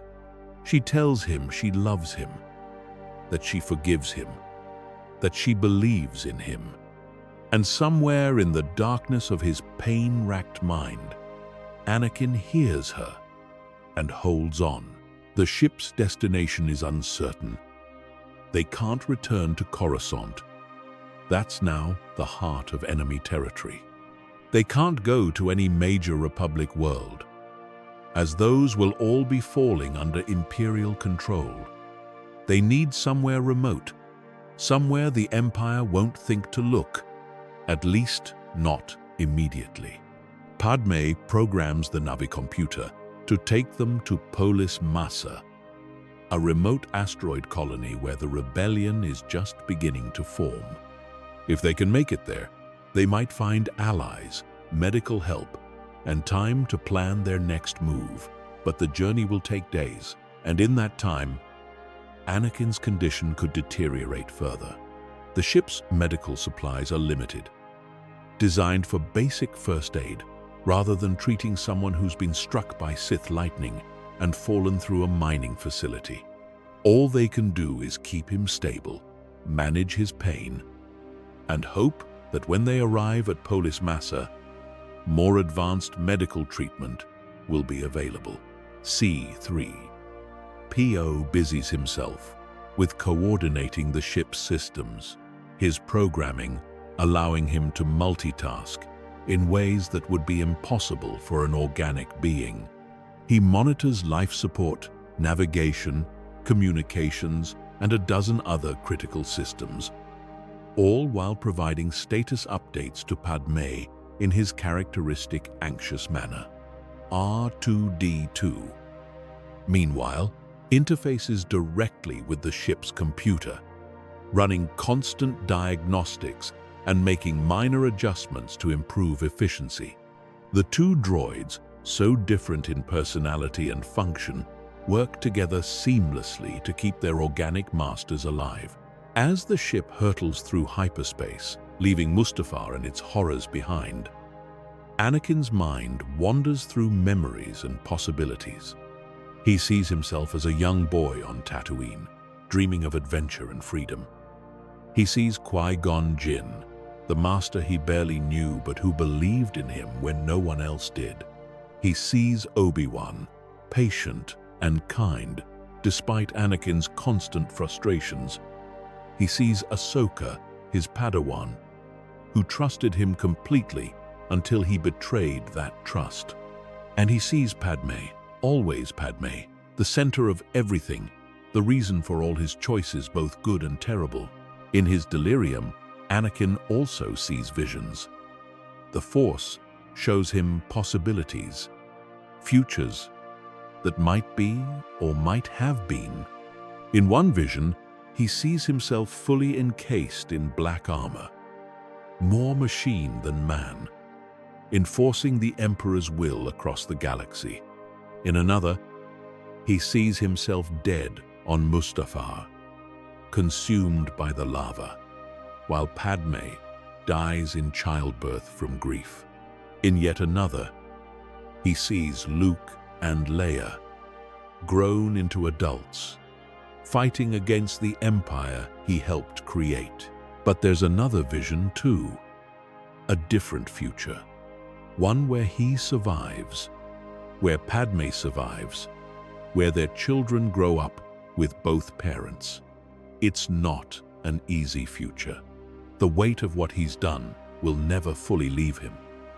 The ghosts of the younglings he murdered, the Jedi he betrayed, the friends he destroyed, they'll haunt him for the rest of his life.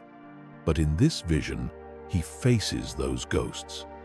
He seeks redemption not through grand gestures, but through small daily acts of kindness and service. He uses his power not to dominate, but to protect. He becomes, if not the hero he once was, at least someone who can look in the mirror without complete self-loathing. Which future will manifest depends on choices yet to be made. And Anakin, barely clinging to consciousness in the medical bay, knows that his next choices will define not just his own fate, but the fate of the entire galaxy. On Polis Massa, Obi-Wan Kenobi has taken refuge after barely surviving Order 66. The betrayal of the clones hit him hard, harder than any physical wound. His entire battalion, men he'd fought beside for years, turned on him in an instant. He escaped only through a combination of skill, luck, and the Force, warning him seconds before the first shot was fired. Now he hides in this remote asteroid facility, trying to make sense of what's happened and figure out what to do next. He's not alone. Other Jedi have trickled in, survivors of the Purge who managed to escape the initial massacre. There's Yoda, ancient and wise, who seems to have aged a decade in just days.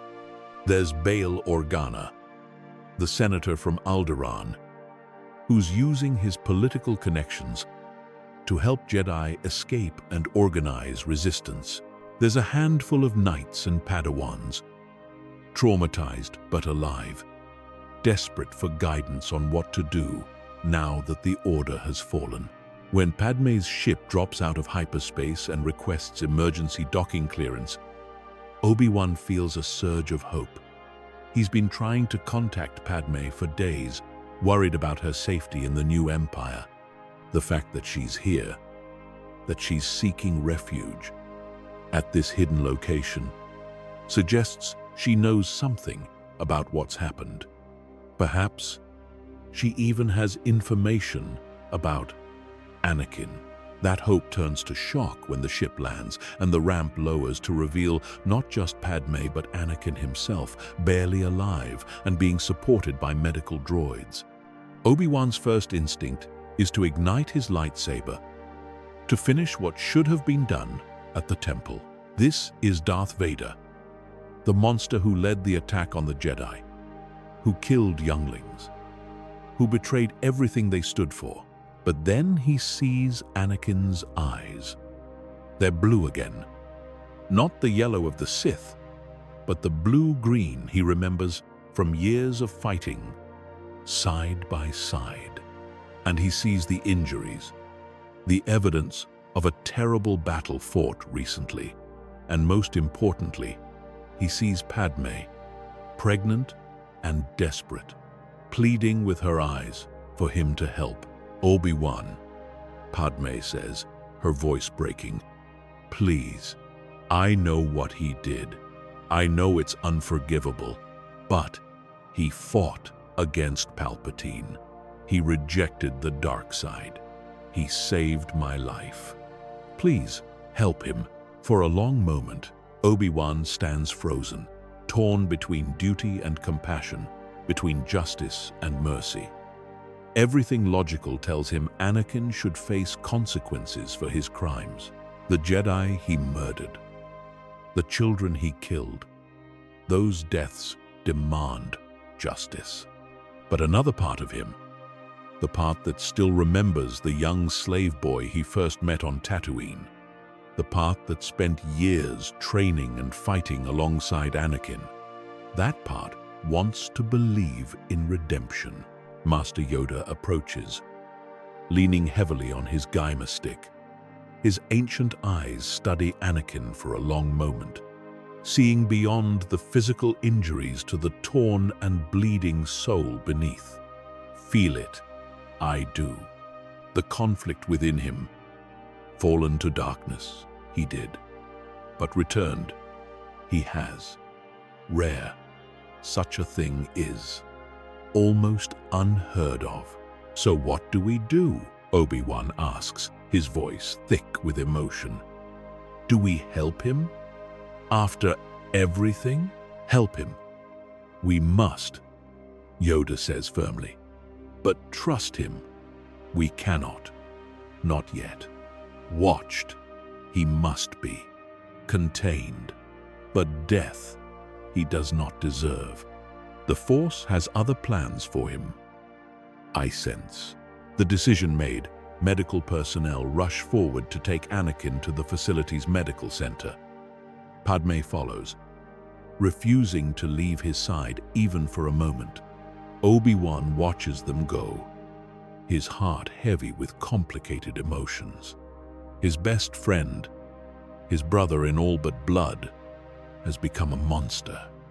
But perhaps, just perhaps, that monster can be redeemed. Time will tell. In the medical center, a team of surgeons and droids work to stabilize Anakin's condition. The damage is extensive. Third-degree burns cover large portions of his body, especially where the Sith lightning struck. Multiple bones are broken or fractured. His internal organs show signs of trauma from both the lightning and the falls he endured. It's a miracle he's alive at all, and an even greater miracle that he might actually survive with proper treatment. The lead surgeon, a Kaminoan named Nala Se, who fled Kamino when the Empire seized control of the cloning facilities, examines Anakin with clinical detachment. His injuries are severe, but survivable with extensive treatment. However, some of the damage may be permanent. The burns on his limbs are deep enough that significant scarring is inevitable. His lungs have been damaged by inhaling superheated air, which may cause chronic respiratory issues, and the exposure to Sith lightning has affected his midi-chlorian count, potentially weakening his connection to the Force. Do whatever you need to do to save him, Padme says, her hand protectively over her pregnant belly. Cost doesn't matter. Time doesn't matter. Just save him. Nala Se nods and sets to work. The surgery takes hours, with Anakin going in and out of consciousness as they repair his broken body piece by piece. When he finally stabilizes, wrapped in bandages and connected to a dozen different monitors, Padme is finally allowed to sit beside him again. He's alive, Nala Se reports. Barring complications, he should make a full recovery, though some scarring will remain. The next few days are critical.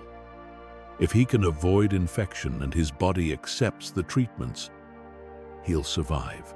Padme nods, too exhausted to speak. She takes Anakin's hand again and simply sits with him, drawing what comfort she can from his presence. They've survived Mustafar. They've escaped the Emperor. But the real challenge is just beginning. How do they live with what's been done? How do they move forward from this point? How do they raise a child in a galaxy that's turned dark? Days pass. Anakin's condition gradually improves, and he spends more time conscious, though he's still weak and in considerable pain. When he's finally able to speak coherently, his first words are to Padme, the baby. "Is the baby okay?" "The baby is fine," Padme assures him, tears of relief streaming down her face. "Healthy and strong. We're going to have twins, Anakin. A boy and a girl." The news hits Anakin like a physical blow. Twins.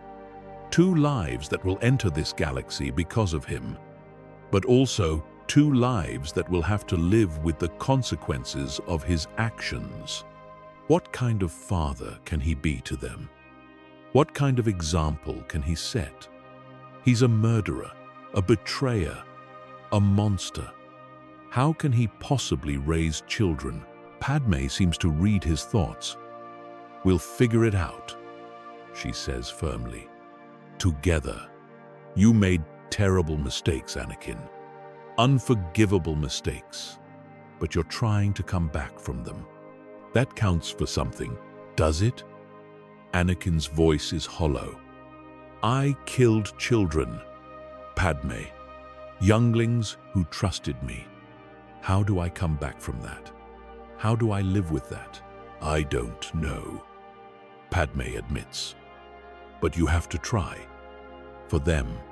She places his hand on her belly, letting him feel the movements of the twins within. They deserve a father who's trying to be better, even if he can never fully succeed. Anakin closes his eyes, feeling the tiny lives growing inside Padme through the Force. They're bright, pure, untainted by the darkness that's consumed him. And in that moment, he makes a promise. Not to the Jedi, not to the Republic, not even to Padme, to his unborn children. He promises to spend the rest of his life trying to be worthy of them. He'll never succeed. He knows that. The stain on his soul is permanent. But he can try. And maybe, just maybe, that will be enough. When Obi-Wan finally visits, the reunion is awkward and painful. The 2 men who were once closer than brothers now sit on opposite sides of an unbridgeable chasm. Obi-Wan wants to forgive, wants to find the friend he lost. But every time he looks at Anakin, he sees the temple burning and hears the screams of dying Jedi. "I'm sorry," Anakin says, and the words feel pathetically inadequate. "I know that doesn't mean anything. I know it doesn't change what I did, but I'm sorry, Obi-Wan, for all of it. Why? Obi-Wan's voice is thick with emotion. Why did you do it, Anakin? We trusted you. We believed in you. How could you betray us like that? Anakin struggles to find the words. The truth is complicated, messy, full of nuances and justifications that sound hollow even to his own ears. But he tries. I was afraid, he finally admits. Afraid of losing Padme the way I lost my mother.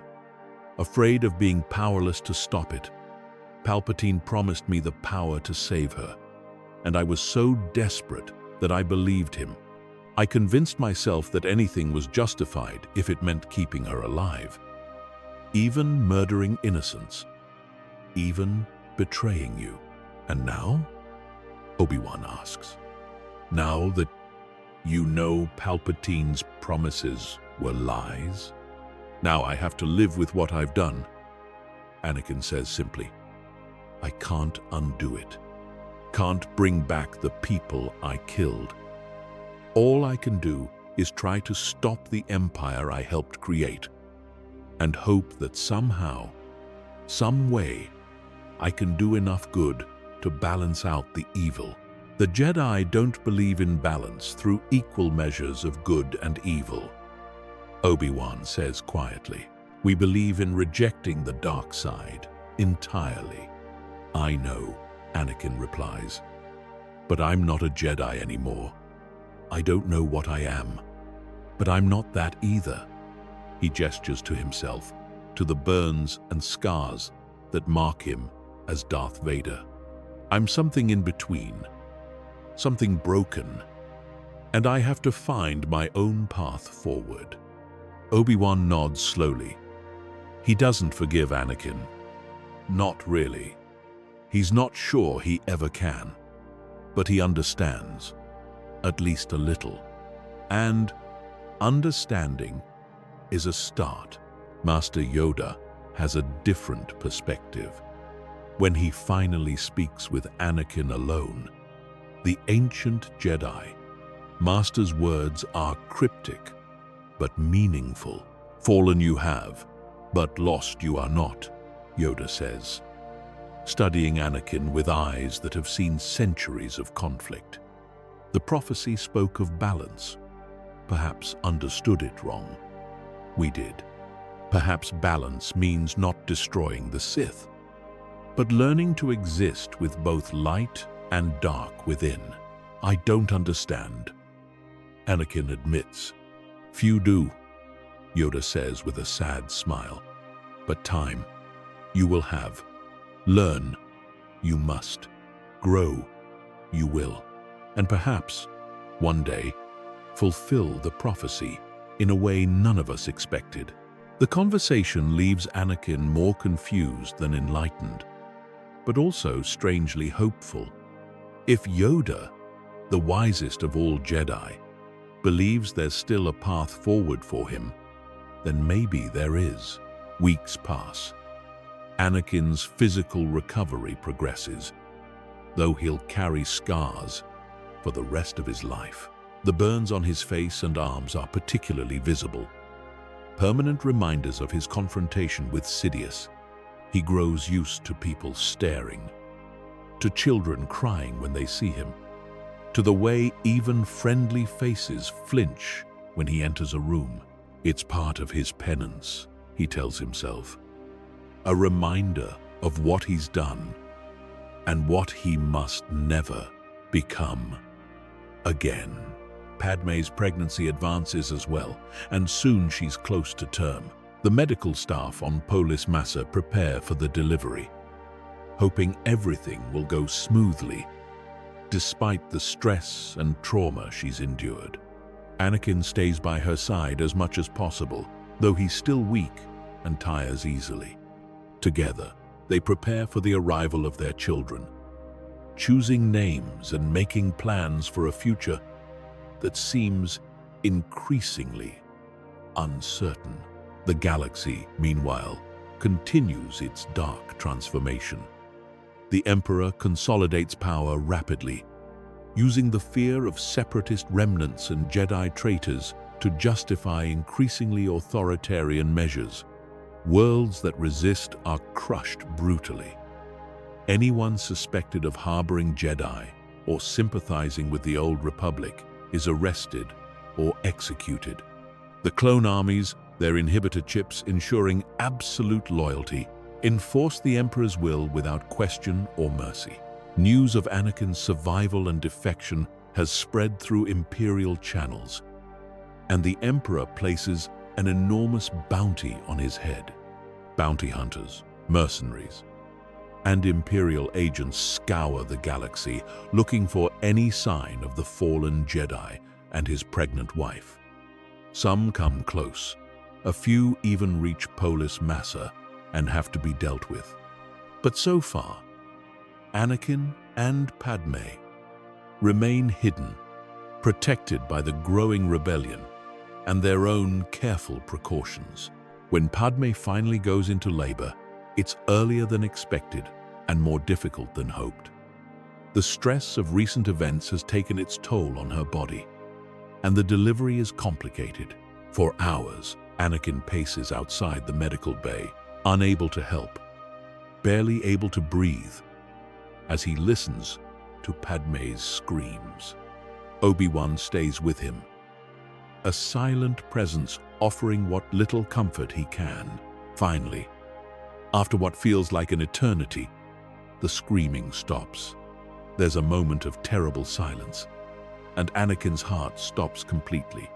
Then he hears it. The cry of a newborn, followed seconds later by another. Twins, his children, alive. The medical droid emerges and beckons Anakin inside. Padme lies on the medical bed, exhausted but smiling, holding two small bundles wrapped in blankets. She looks up as Anakin enters, and her smile widens. "Come meet your children," she says softly.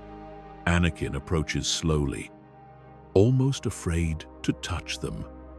But when Padme places the first infant in his arms, a boy with a tiny tuft of blonde hair, something inside him breaks and heals. Simultaneously, he's holding his son,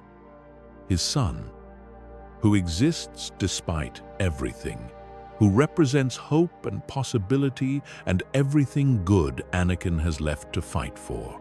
His name is Luke, Padme says. And this, she lifts the second bundle. A girl with darker hair, is Leia. "Luke and Leia," Anakin whispers, tears streaming down his scarred face. They're perfect. For a moment, standing in that medical bay holding his son while his wife cradles their daughter, Anakin feels something he hasn't felt in years. Peace. Not happiness. Not quite. The weight of his crime still crushes him, and he knows it always will. But peace. The knowledge that despite everything he's done wrong, he's done this one thing right. He's protected them, saved them, given them a chance at life. Obi-Wan watches from the doorway, his own emotions churning. He sees his former apprentice transformed by fatherhood, sees the love and protectiveness radiating from Anakin. And for the first time since the temple fell, he allows himself to hope. Maybe Anakin can be redeemed. Maybe there's still good in him. Maybe the man he called brother isn't completely lost. But that moment of peace and hope is shattered by alarms blaring throughout the facility. R2-D2 wheels in rapidly, beeping frantically, and C-3PO translates his urgent message. "Oh dear, oh my, Master Anakin, Mistress Padme." R2 says, Imperial ships have just dropped out of hyperspace, a Star Destroyer, and several support vessels. They're launching fighters and demanding our immediate surrender. The Emperor has found them. Anakin's blood runs cold. They're not ready for this. Padme just gave birth. She can barely stand, let alone flee.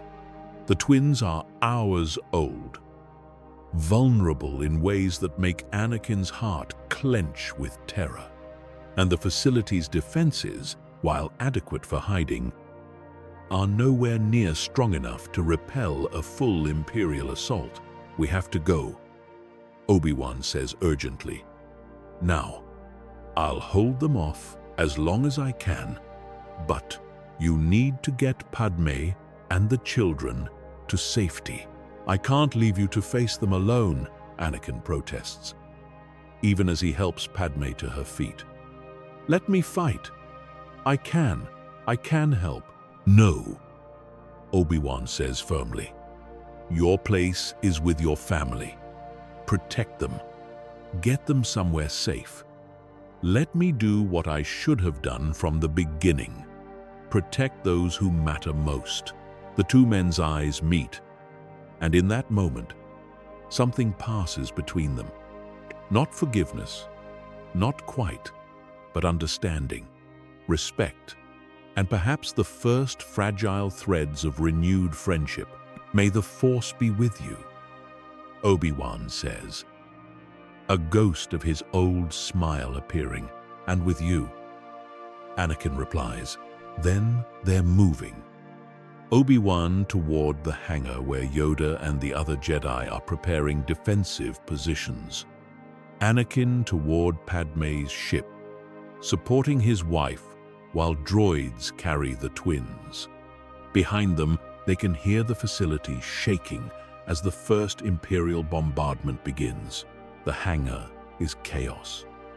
Ships are launching in every direction, fleeing the asteroid before the Imperial blockade can fully establish itself. Some make it. Others are caught by TIE fighters or disabled by turbolaser fire, their escape pods scattering into space. Anakin gets Padme and the twins aboard their ship, then takes the pilot's seat, despite his injuries and weakness. The ship lifts off just as a squad of stormtroopers breaches the hangar. Blaster fire lances after them, but Anakin's piloting skills haven't diminished.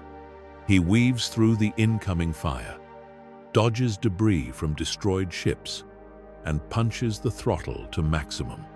The ship screams toward the exit, pursued by a wing of TIE fighters. R2-D2 interfaces with the ship's guns and begins returning fire while Anakin focuses on flying. The asteroid field around Polis Massa becomes his ally, providing cover and obstacles that he can use to his advantage. TIE fighters explode against asteroids as they try to follow his erratic flight path. Others fall to R2's surprisingly accurate gunnery, but more keep coming. And the Star Destroyer is angling to cut off their escape. Anakin does something crazy. Instead of fleeing directly away from the Imperial forces, he turns toward them. He aims his ship directly at the Star Destroyer's bridge, accelerating to ramming speed. The Imperials, thinking he's attempting a suicide attack, focus all their point defense weapons on his ship. Turbolaser batteries track his approach, while fighters peel off to intercept. At the last possible second, Anakin pulls up and over the Star Destroyer, skimming so close to its hull that he can see the surprised faces of deck crew through viewports. The pursuing TIE fighters, unable to match his maneuver, slam into the Star Destroyer's defensive fire or collide with its superstructure. And before the Imperials can reorient their weapons, Anakin is past them and accelerating toward the hyperspace limit. The ship shudders as it takes a glancing hit from a turbolaser, and alarms blare as systems fail. But the hyperdrive is still functional. Barely. Anakin programs in random coordinates. Anything to get them away from here. and pulls the lever. The stars stretch into lines, and then they're in the safety of hyperspace, leaving Polis Massa and the Imperial attack behind. In the relative calm that follows, Anakin checks on his family. Padme is shaken but unhurt, cradling both twins who miraculously slept through the entire escape. C-3PO is reciting probability statistics about their survival that no one wants to hear. R2D2 chirps proudly about his kill count, and Anakin, despite everything, despite the pain and fear and uncertainty, feels something that might be gratitude. They're alive. All of them. Against all odds, they've survived. But their situation is desperate. They can't return to Polis Massa. They can't go to any known rebel hideout, as those will now be compromised. They need a new place to hide, somewhere so remote, so insignificant, that the Empire would never think to look there, and they need it soon, before the ship's damaged systems fail completely. As Anakin studies the star charts, looking for options, Padme speaks up. "Naboo," she says quietly. "My home. Not the capital, but the Lake Country. There are places there so isolated that even most Naboo citizens don't know about them. We could hide there, raise the children in peace, at least for a while." Anakin considers this. Naboo is dangerous. It's Palpatine's homeworld, a place with significant Imperial presence. But Padme is right that the Lake Country is remote, with hundreds of small islands and hidden valleys where a family could disappear. And there's a poetic justice in hiding right under the Emperor's nose. In his own home system, all right. Anakin says, "Programming in new coordinates. Naboo it is, but we'll need to be careful. One mistake, and we're exposed." The jump to Naboo takes several hours, giving them time to tend to their injuries and care for the twins.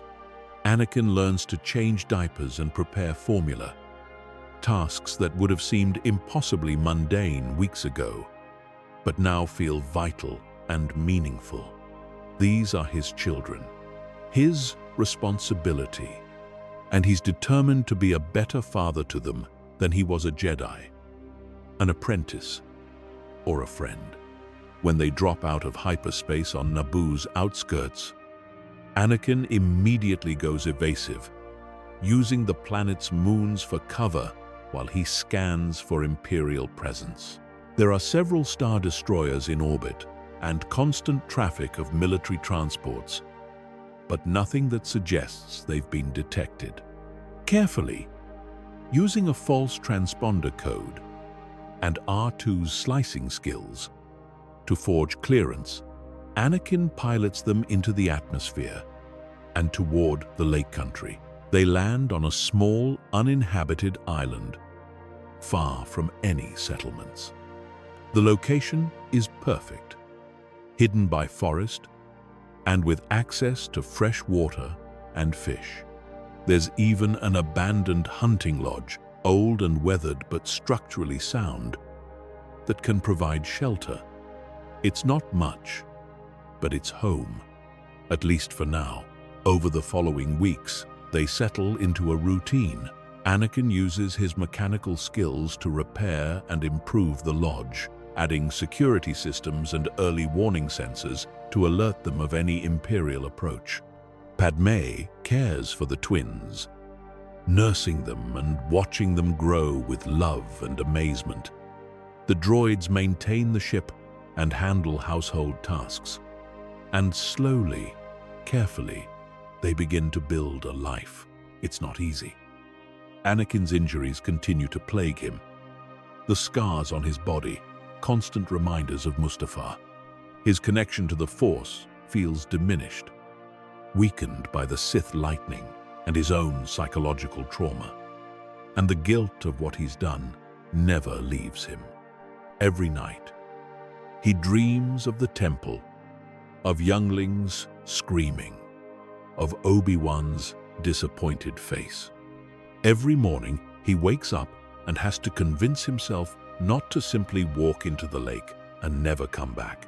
But then, he sees Luke and Leia growing stronger every day, beginning to smile and recognize their parents' faces. And he finds reasons to keep going. He tells himself that if he can protect them, if he can give them a chance at a normal life despite the darkness surrounding the galaxy, then perhaps his existence still has some value. Padme struggles too. She misses her work in the Senate, misses the political battles, and the sense that she was making a difference in the galaxy. Now she's trapped on this island, cut off from the greater events unfolding, able to do nothing but watch through holonet reports as the Empire tightens its grip. She sees worlds subjugated, political opponents eliminated, freedoms eroded, and she feels helpless. But like Anakin, she finds purpose in their children. Luke and Leia become the center of her world, and she pours all her love and hope into raising them well. Months pass. The twins grow from helpless infants into curious babies who begin to crawl and explore their limited world. Anakin builds toys for them, simple wooden figures and mobile hung above their cribs. Padme sings to them old Naboo lullabies that her own mother sang to her. And together, the family creates small moments of joy in the darkness. But they can't hide forever. The Empire's reach is long, and Palpatine has not forgotten about his escaped apprentice. Bounty hunters continue to search. Informants gather rumors, and Imperial intelligence pieces together clues. Slowly but surely, the net is closing in. The beginning of the end comes when a local fisherman spots their ship during a storm. He reports it to local authorities, who investigate and find evidence of recent habitation on the supposedly abandoned island. The information makes its way up the chain of command, eventually reaching an Imperial officer who recognizes the significance and reports directly to Coruscant. When word reaches the Emperor that Anakin Skywalker might be hiding on Naboo, Palpatine can barely contain his rage and amusement. The audacity of hiding on his homeworld, the sheer impudence. He immediately dispatches a special task force to investigate, led by none other than one of his inquisitors, former Jedi, corrupted by the dark side and trained specifically to hunt their former brothers and sisters. Anakin senses the danger before it arrives. The Force, weakened as his connection is, still warns him when darkness approaches. He wakes in the middle of the night, heart pounding, and immediately begins preparing their escape. They've kept the ship maintained for exactly this reason, always ready to flee at a moment's notice. But they're too slow. As Anakin loads supplies and Padme gathers the twins, Imperial ships appear in the sky. Troop transports begin landing on the island, disgorging stormtroopers who establish a perimeter. And from the lead ship emerges the Inquisitor, a Padawan with yellow eyes and a spinning double-bladed lightsaber, grinning with malicious glee. Anakin Skywalker, the Inquisitor calls out. Or should I say, Lord Vader, you cannot escape. The Emperor wants you brought back, alive if possible, dead if necessary. Surrender now, and your family will be spared. Anakin ignites his lightsaber, the blue blade humming in the night. Get to the ship, he tells Padme. I'll hold them off. You can't fight all of them alone. Padme protests. But Anakin is already moving, placing himself between the advancing Imperials and his family. The Inquisitor attacks first. His spinning blade, a wheel of death that forces Anakin on the defensive. The former Jedi is skilled, far more skilled than the random dark Jedi and separatist agents Anakin fought during the war. And Anakin himself is weaker now. His injuries not fully healed, his connection to the Force diminished.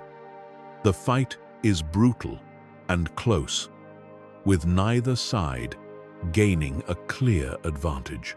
Meanwhile, stormtroopers advance on Padme and the twins.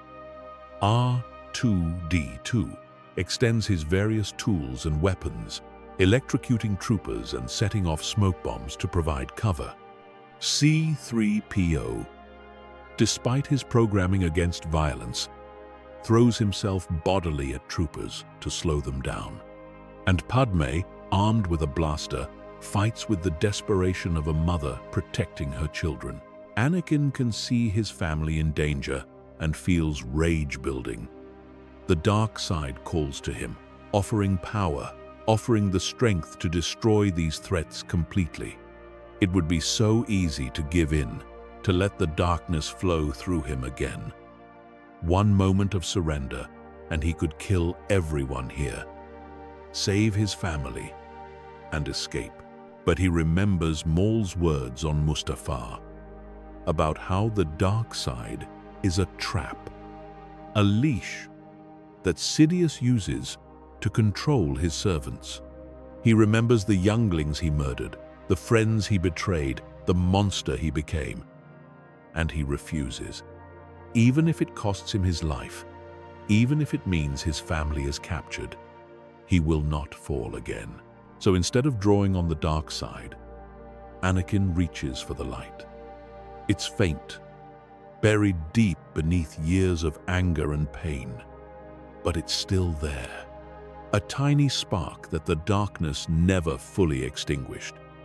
He nurtures that spark, feeds it with love for his family and desire to protect them, and lets it grow.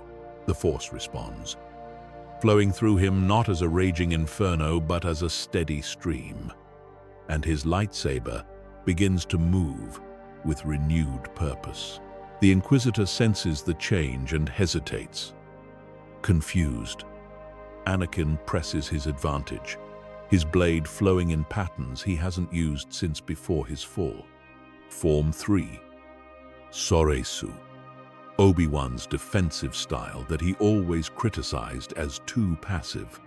But now he understands its purpose. Not to attack, but to protect. To endure until your opponent makes a mistake. And the Inquisitor, overconfident and expecting an easy victory, makes that mistake. He overextends on a spinning attack, leaving his center exposed for just a fraction of a second. Anakin's blade finds the gap, piercing through the Inquisitor's torso. The Pauan's eyes widen in shock and pain, and he crumples to the ground, his lightsaber deactivating and clattering against the stones. The stormtroopers, seeing their leader fall, redouble their assault. Blaster fire fills the night, forcing Anakin to defend from multiple angles simultaneously. But he's buying time, keeping the Imperials focused on him while Padme gets the twins to the ship. He can hear the engines powering up, can feel through the Force that his family is almost safe. Then a sharp pain lances through his shoulder as a blaster bolt finds its mark. Anakin stumbles, his lightsaber flickering, and in that moment of weakness, the stormtroopers swarm. Armored bodies pile onto him, driving him to the ground, tearing the lightsaber from his grip. He fights desperately, using his mechanical hand to crush helmets and break bones, but there are too many. They pin him down, binders snap around his wrists, and he's dragged to his knees. From his position on the ground, Anakin can see Padmé's ship lifting off. She's made it. The twins are safe. That's all that matters. He stops struggling and allows himself to be captured, watching as his family escapes into the night sky. The stormtrooper commander contacts his superiors, reporting the capture of Anakin Skywalker and the escape of his family. Orders come back quickly. Pursue the ship, but Skywalker is the priority. He's to be transported to Coruscant immediately for interrogation by the Emperor himself. As Anakin is loaded onto a transport, bruised and bleeding but oddly at peace, he reflects on the irony. He spent so long trying to gain power to protect those he loved, only to lose everything in the pursuit. Now, having given up that power, having chosen protection over domination, he's managed to save them. Perhaps Maul was right after all. Perhaps the dark side was always just chains disguised as strength. The journey to Coruscant takes several days, during which Anakin is held in a cell and given minimal food and water. His injuries are left untreated, allowing infection to set in and weaken him further. The Imperials want him vulnerable when he faces the Emperor, unable to mount any kind of resistance. And Anakin, knowing what awaits him, uses the time to meditate and prepare himself for the confrontation. He thinks about Padmé and the twins, hoping they've found somewhere safe to hide. He thinks about Obi-Wan and Yoda, wondering if they survived the attack on Polis Massa.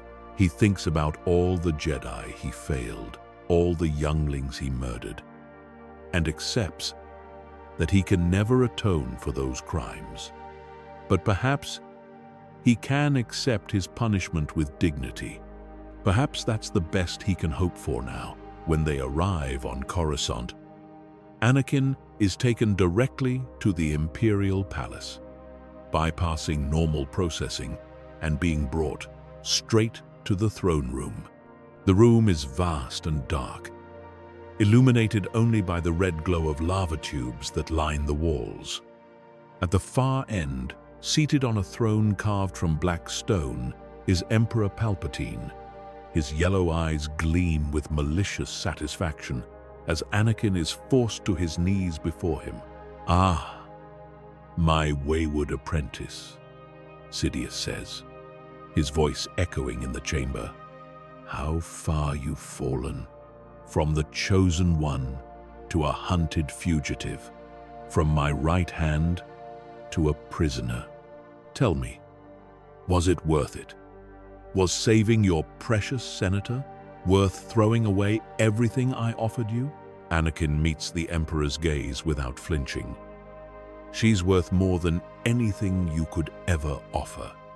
She and my children are worth more than all the power in the galaxy." Sidious laughs, a sound like breaking glass. "Such sentiment, such weakness. You could have ruled beside me, Skywalker, could have shaped the galaxy according to your vision. Instead, you've doomed yourself to death and your family to a life of running and hiding. The Empire will find them eventually, and when it does, they'll wish I'd been merciful enough to kill them quickly." The words are meant to break him, to fill him with despair and rage. And they do hurt, cutting deeper than any lightsaber. But Anakin has learned something in the months since Mustafar. Pain is inevitable. Suffering is inevitable. But how you respond to that suffering defines who you are. And he chooses not to respond with hatred. "Do what you want with me," Anakin says calmly. "I deserve whatever punishment you have planned. But my family is beyond your reach now, and nothing you do to me will change that." Sidious rises from his throne, anger radiating from him like heat. "You think yourself noble, redeemed? You're nothing but a failure, Skywalker. You failed the Jedi. You failed me. And you'll fail your family when they're captured and brought before me in chains." He raises his hands, and lightning erupts once more, slamming into Anakin with devastating force. The electricity courses through his body, setting every nerve ending on fire, making him scream despite his determination to remain silent. It goes on, until Anakin's skin blackens and his muscles seize, until he can smell his own flesh burning and taste blood in his mouth. But through it all, he doesn't break. He doesn't beg for mercy or offer to serve again. He simply endures, drawing on reserves of will he didn't know he possessed, and waits for the end. That's when the unexpected happens. The throne room doors explode inward in a shower of debris and smoke. Through the opening, a figure strides forward, lightsaber blazing green in the darkness. Obi-Wan Kenobi has come for his former apprentice. Behind Obi-Wan, a small group of Jedi and rebel soldiers pour into the chamber, opening fire on the Imperial guards and challenging the Emperor's authority in his own throne room. It's a desperate gambit, bordering on suicide. But Obi-Wan couldn't leave Anakin to face this alone. Not after everything they've been through together. Sidious ceases his attack on Anakin and turns his fury toward these new intruders. So, more Jedi come to die. How convenient. I can eliminate you all at once and save the Inquisitors the trouble of hunting you down. The Emperor unleashes a storm of lightning toward the Jedi. But Yoda is there, his small form blazing with light side energy as he absorbs and redirects the attack. Master and former apprentice face each other across the throne room, two of the most powerful Force users in the galaxy. And the very air crackles with their power. While they duel, Obi-Wan rushes to Anakin's side and cuts his binders. "Can you stand?" "Barely." Anakin gasps, his body still convulsing from the lightning. "But I can fight." "Then let's finish this," Obi-Wan says, helping his former Padawan to his feet. Together, the two Jedi, master and apprentice, brothers in all but blood, ignite their lightsabers and charge toward the Emperor. Sidious, realizing he's now facing multiple opponents, disengages from Yoda and focuses on the approaching pair. His lightsaber appears in his hand with a snap hiss, and the throne room becomes a whirlwind of light and dark. Anakin and Obi-Wan fight together with a synchronicity born from years of partnership. They know each other's moves instinctively, can anticipate each other's actions without need for words. When Anakin attacks high, Obi-Wan goes low. When Obi-Wan defends, Anakin counters. They move as one, and even Sidious, for all his power and skill, begins to give ground before their combined assault. But the Emperor is not without resources. With a gesture, he brings the ceiling down, forcing everyone to scatter as tons of durasteel and stone crash into the throne room. The rebel soldiers are caught in the collapse, buried under rubble. Several Jedi are injured or killed, and in the chaos, Sidious uses the Force to tear a massive pillar from its foundation and hurl it toward Anakin and Obi-Wan. Obi-Wan sees it coming and pushes Anakin aside, taking the full impact himself. The pillar slams into him with bone-crushing force and pins him to the ground, his lightsaber rolling away. Anakin screams and rushes to his master's side, trying desperately to lift the massive stone. But his weakened body can't manage it. "Go!"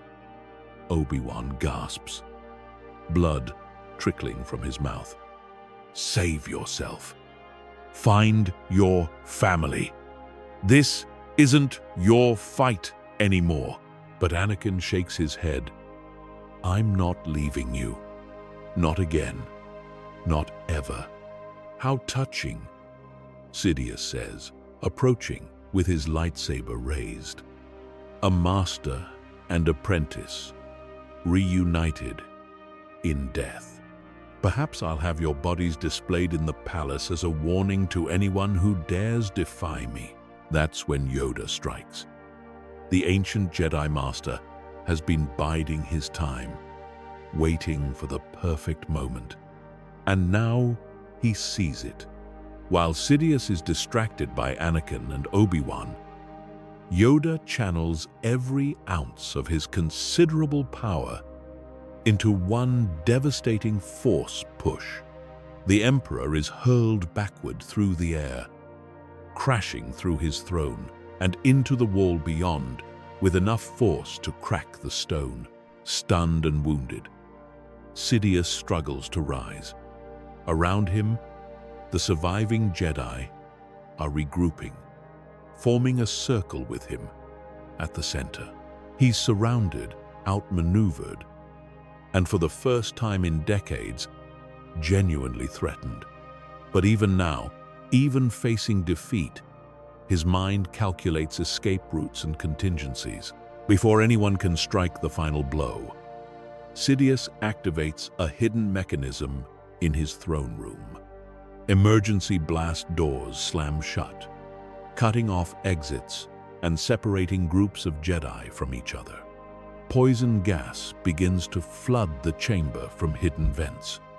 And in the confusion, Sidious makes his escape, using a secret passage known only to him to flee deeper into the Imperial Palace. The Jedi and rebels have no choice but to retreat as well.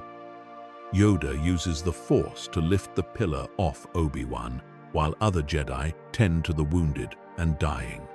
Anakin supports his former master, half carrying him toward the exit as alarms blare throughout the palace. They fight their way through corridors filled with stormtroopers and Imperial guards, taking casualties but pushing forward with desperate determination. They steal a shuttle from the palace hangar and blast off into the Coruscant night, pursued by TIE fighters and defense turrets. The escape is harrowing, with near misses and close calls at every turn. But eventually, they make it to orbit and jump to hyperspace. Behind them, the Imperial capital burns with anger at their escape, and Sidious vows vengeance upon all who dared challenge him. In the relative safety of hyperspace, the survivors tend to their wounds and count their losses. Half their number are dead or captured. Obi-Wan is gravely injured, with internal bleeding and broken ribs that might never fully heal. But they're alive, and they've dealt the Emperor a blow he won't soon forget. They've shown that even in the heart of his power, he can be challenged. The survivors scatter to various safe houses and hideouts across the galaxy. Some go to Alderaan, where Senator Organa provides sanctuary. Others flee to the Outer Rim or unknown regions. And Anakin, once he's ensured Obi-Wan will survive, sets out to find his family. It takes weeks of searching, following subtle clues and trusting in the Force. But eventually, he tracks them to a remote colony on the edge of civilized space. The reunion is tearful and joyous. Padme throws herself into his arms, sobbing with relief that he's alive. Luke and Leia, now several months older, gurgle happily at seeing their father again. And for a brief moment, Anakin allows himself to simply be present with them, to forget about the Empire and the war and all his sins, and just be a husband and father. But they can't stay long. The Empire's search continues, and nowhere is truly safe. So they move again and again, always staying one step ahead of the hunters. They adopt new identities, change their appearances, and learn to live with the constant fear of discovery. It's not the life Anakin wanted for his family, but it's the life his choices have created, and he accepts it as his burden to bear. Years pass. Luke and Leia grow from infants to toddlers to young children. They learn to walk and talk, blissfully unaware of the danger surrounding them or the dark history of their father. Anakin teaches them what he can about the Force, gentle lessons disguised as games and stories. Padme educates them in history, politics, and ethics, trying to prepare them for the galaxy they'll inherit. And slowly, carefully, the rebellion grows. Obi-Wan and Yoda work to gather the scattered Jedi and organize resistance to the Empire. Bail Organa uses his political connections to fund and supply rebel cells. And Anakin, despite his past, becomes one of the rebellion's most valuable assets. His knowledge of Imperial tactics and his experience as a general make him indispensable in planning operations and training fighters.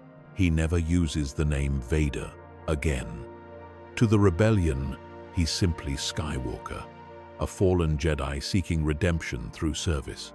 Some know his full history and view him with suspicion or hatred.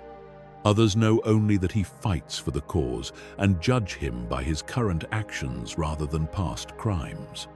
It's uncomfortable and often painful, but Anakin endures it all because he believes in what they're fighting for: a galaxy free from tyranny, a future where his children can grow up without fear. The twins, as they grow older, begin to sense that their family is different. They see the way their father flinches at loud noises, the way he wakes from nightmares screaming. They notice the scars covering his body and the mechanical hand he rarely discusses. They hear whispered conversations between their parents about the Empire, about danger, about running, and gradually they piece together that they're living in hiding, though they don't fully understand why. On Luke's 8th birthday, he finally asks the question that's been building for years. "Dad, why do people look at you like they're scared? What did you do?" Anakin had known this conversation would come eventually, but he still struggles with how to answer. How do you tell your children that you were once a monster, that you murdered innocents, betrayed everything good, and nearly destroyed the galaxy? How do you make them understand that you're trying to be better now, even though you can never truly atone? In the end, he decides on honesty. He sits Luke and Leia down and tells them everything about his fall to the dark side, about the Temple massacre, about Mustafar and Maul, and the confrontation with Sidious. He shows them his scars and explains where each one came from. He doesn't sugarcoat or justify. He simply lays bare the truth and lets them judge for themselves. The twins are horrified, as he knew they would be. Leia cries and refuses to look at him. Luke stares with eyes that seem far too old for his age, and Padme holds them both, offering what comfort she can, while letting Anakin face the consequences of his honesty. For several days, the family is fractured. The children avoid their father, processing the terrible truth about who he really is. Anakin respects their space, though each moment of rejection feels like a knife in his heart. He wonders if this is the moment he loses them forever, if they'll grow up hating him as he deserves. But then, on the 4th day, Luke approaches him. The boy is quiet for a long time, just standing beside his father as they watch the sunset. Finally, he speaks. "Mom says you saved us on Naboo, that you fought the bad guys so we could escape. Is that true?" Yes, Anakin says, not daring to hope. And she says, you've been helping the rebellion fight the Empire, that you're trying to make things better. Is that true too? I'm trying, Anakin admits. I can never make up for what I did, but I have to try. Luke nods slowly, processing this. Then I think, you're a good person who did bad things, but you're trying to be better now, and that's what matters. The simple acceptance from his son breaks something in Anakin. He pulls Luke into a tight embrace and cries, something he hasn't done since Mustafar. And when Leia joins them a moment later, adding her forgiveness to her brother's, Anakin feels something he hasn't felt in years. Not redemption, not quite, but the possibility of it. The hope that maybe, someday, he might earn the right to call himself their father without shame. The years continue to pass. The twins grow into teenagers, bright and capable and strong in the Force. Luke develops his father's piloting skills and mechanical aptitude, while Leia inherits her mother's political acumen and leadership abilities. Both begin training seriously in the Force, learning from their father and occasionally from Obi-Wan or Yoda when it's safe to make contact. The rebellion grows too, from scattered cells into a legitimate military force capable of challenging the Empire directly. Victories are won, though always at great cost. Worlds are liberated, though others fall under imperial oppression. And through it all, the legend of Darth Vader grows. The Emperor's enforcer, a dark figure in black armor who hunts Jedi and crushes rebellions with ruthless efficiency. But the real Vader doesn't exist. The man in the armor is someone else, another of Sidious's corrupted Jedi, given the name to spread fear. The real Anakin Skywalker lives quietly in the shadows, fighting for the light, trying every day to be worthy of his family's faith. When Luke turns 19, he makes a request that Anakin has been dreading. He wants to join the rebellion fully, to fight on the front lines rather than hiding. It's dangerous, potentially fatal, but Anakin recognizes the determination in his son's eyes. It's the same determination he had at that age, the same need to make a difference in the galaxy. So Anakin lets him go, though it tears his heart apart. He watches as Luke leaves to join a rebel cell, knowing his son might never return. But he also knows this is necessary. Luke needs to forge his own path, make his own choices, just as Anakin did. And perhaps Luke will succeed where Anakin failed. Perhaps he'll become the hero the galaxy needs. Leia follows a different path. She chooses politics, using her mother's connections and her own natural charisma to build support for the rebellion among sympathetic senators and systems. She's fearless in a way that terrifies Anakin, openly challenging imperial policy and speaking truth to power. But she's also brilliant, managing to walk the razor's edge between useful opposition and open treason. Padme couldn't be prouder of both her children. They've grown up in hiding, in danger, surrounded by the consequences of their parents' choices. But they haven't let that break them. Instead, they've become beacons of hope, lights in the darkness that threatens to consume the galaxy. And Anakin, watching his children fight for everything he once betrayed, finds purpose. Not redemption that remains forever out of reach, but purpose. The chance to help them succeed. The chance to give them the tools and knowledge they need to win where he lost. That's his role now. Not the hero, but the mentor. Not the chosen one, but the broken teacher who guides others toward the light he can no longer fully embrace himself.